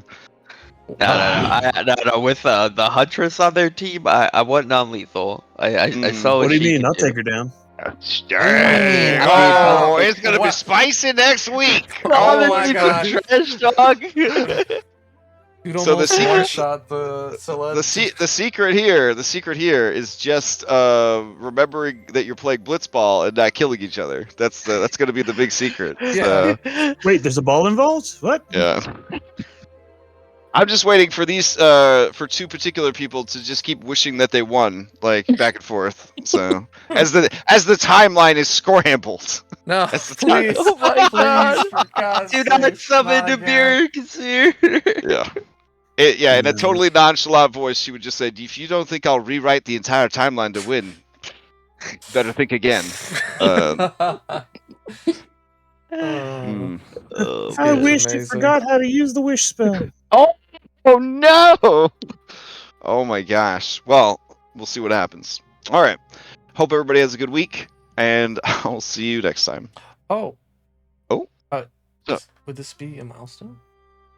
Oh, getting the yes, this would be a milestone. Ending chapter 11, starting chapter 12, would be a milestone. So that would mean that the god characters would get stuff, and that the non-god characters could just pick another boon. Hell yeah! All right, cool. And then the god characters, I will have to get back to you at the beginning of the session next week to let you know, relevant to your portfolio, what transpired. Sounds good to me. All right, sounds good. All right.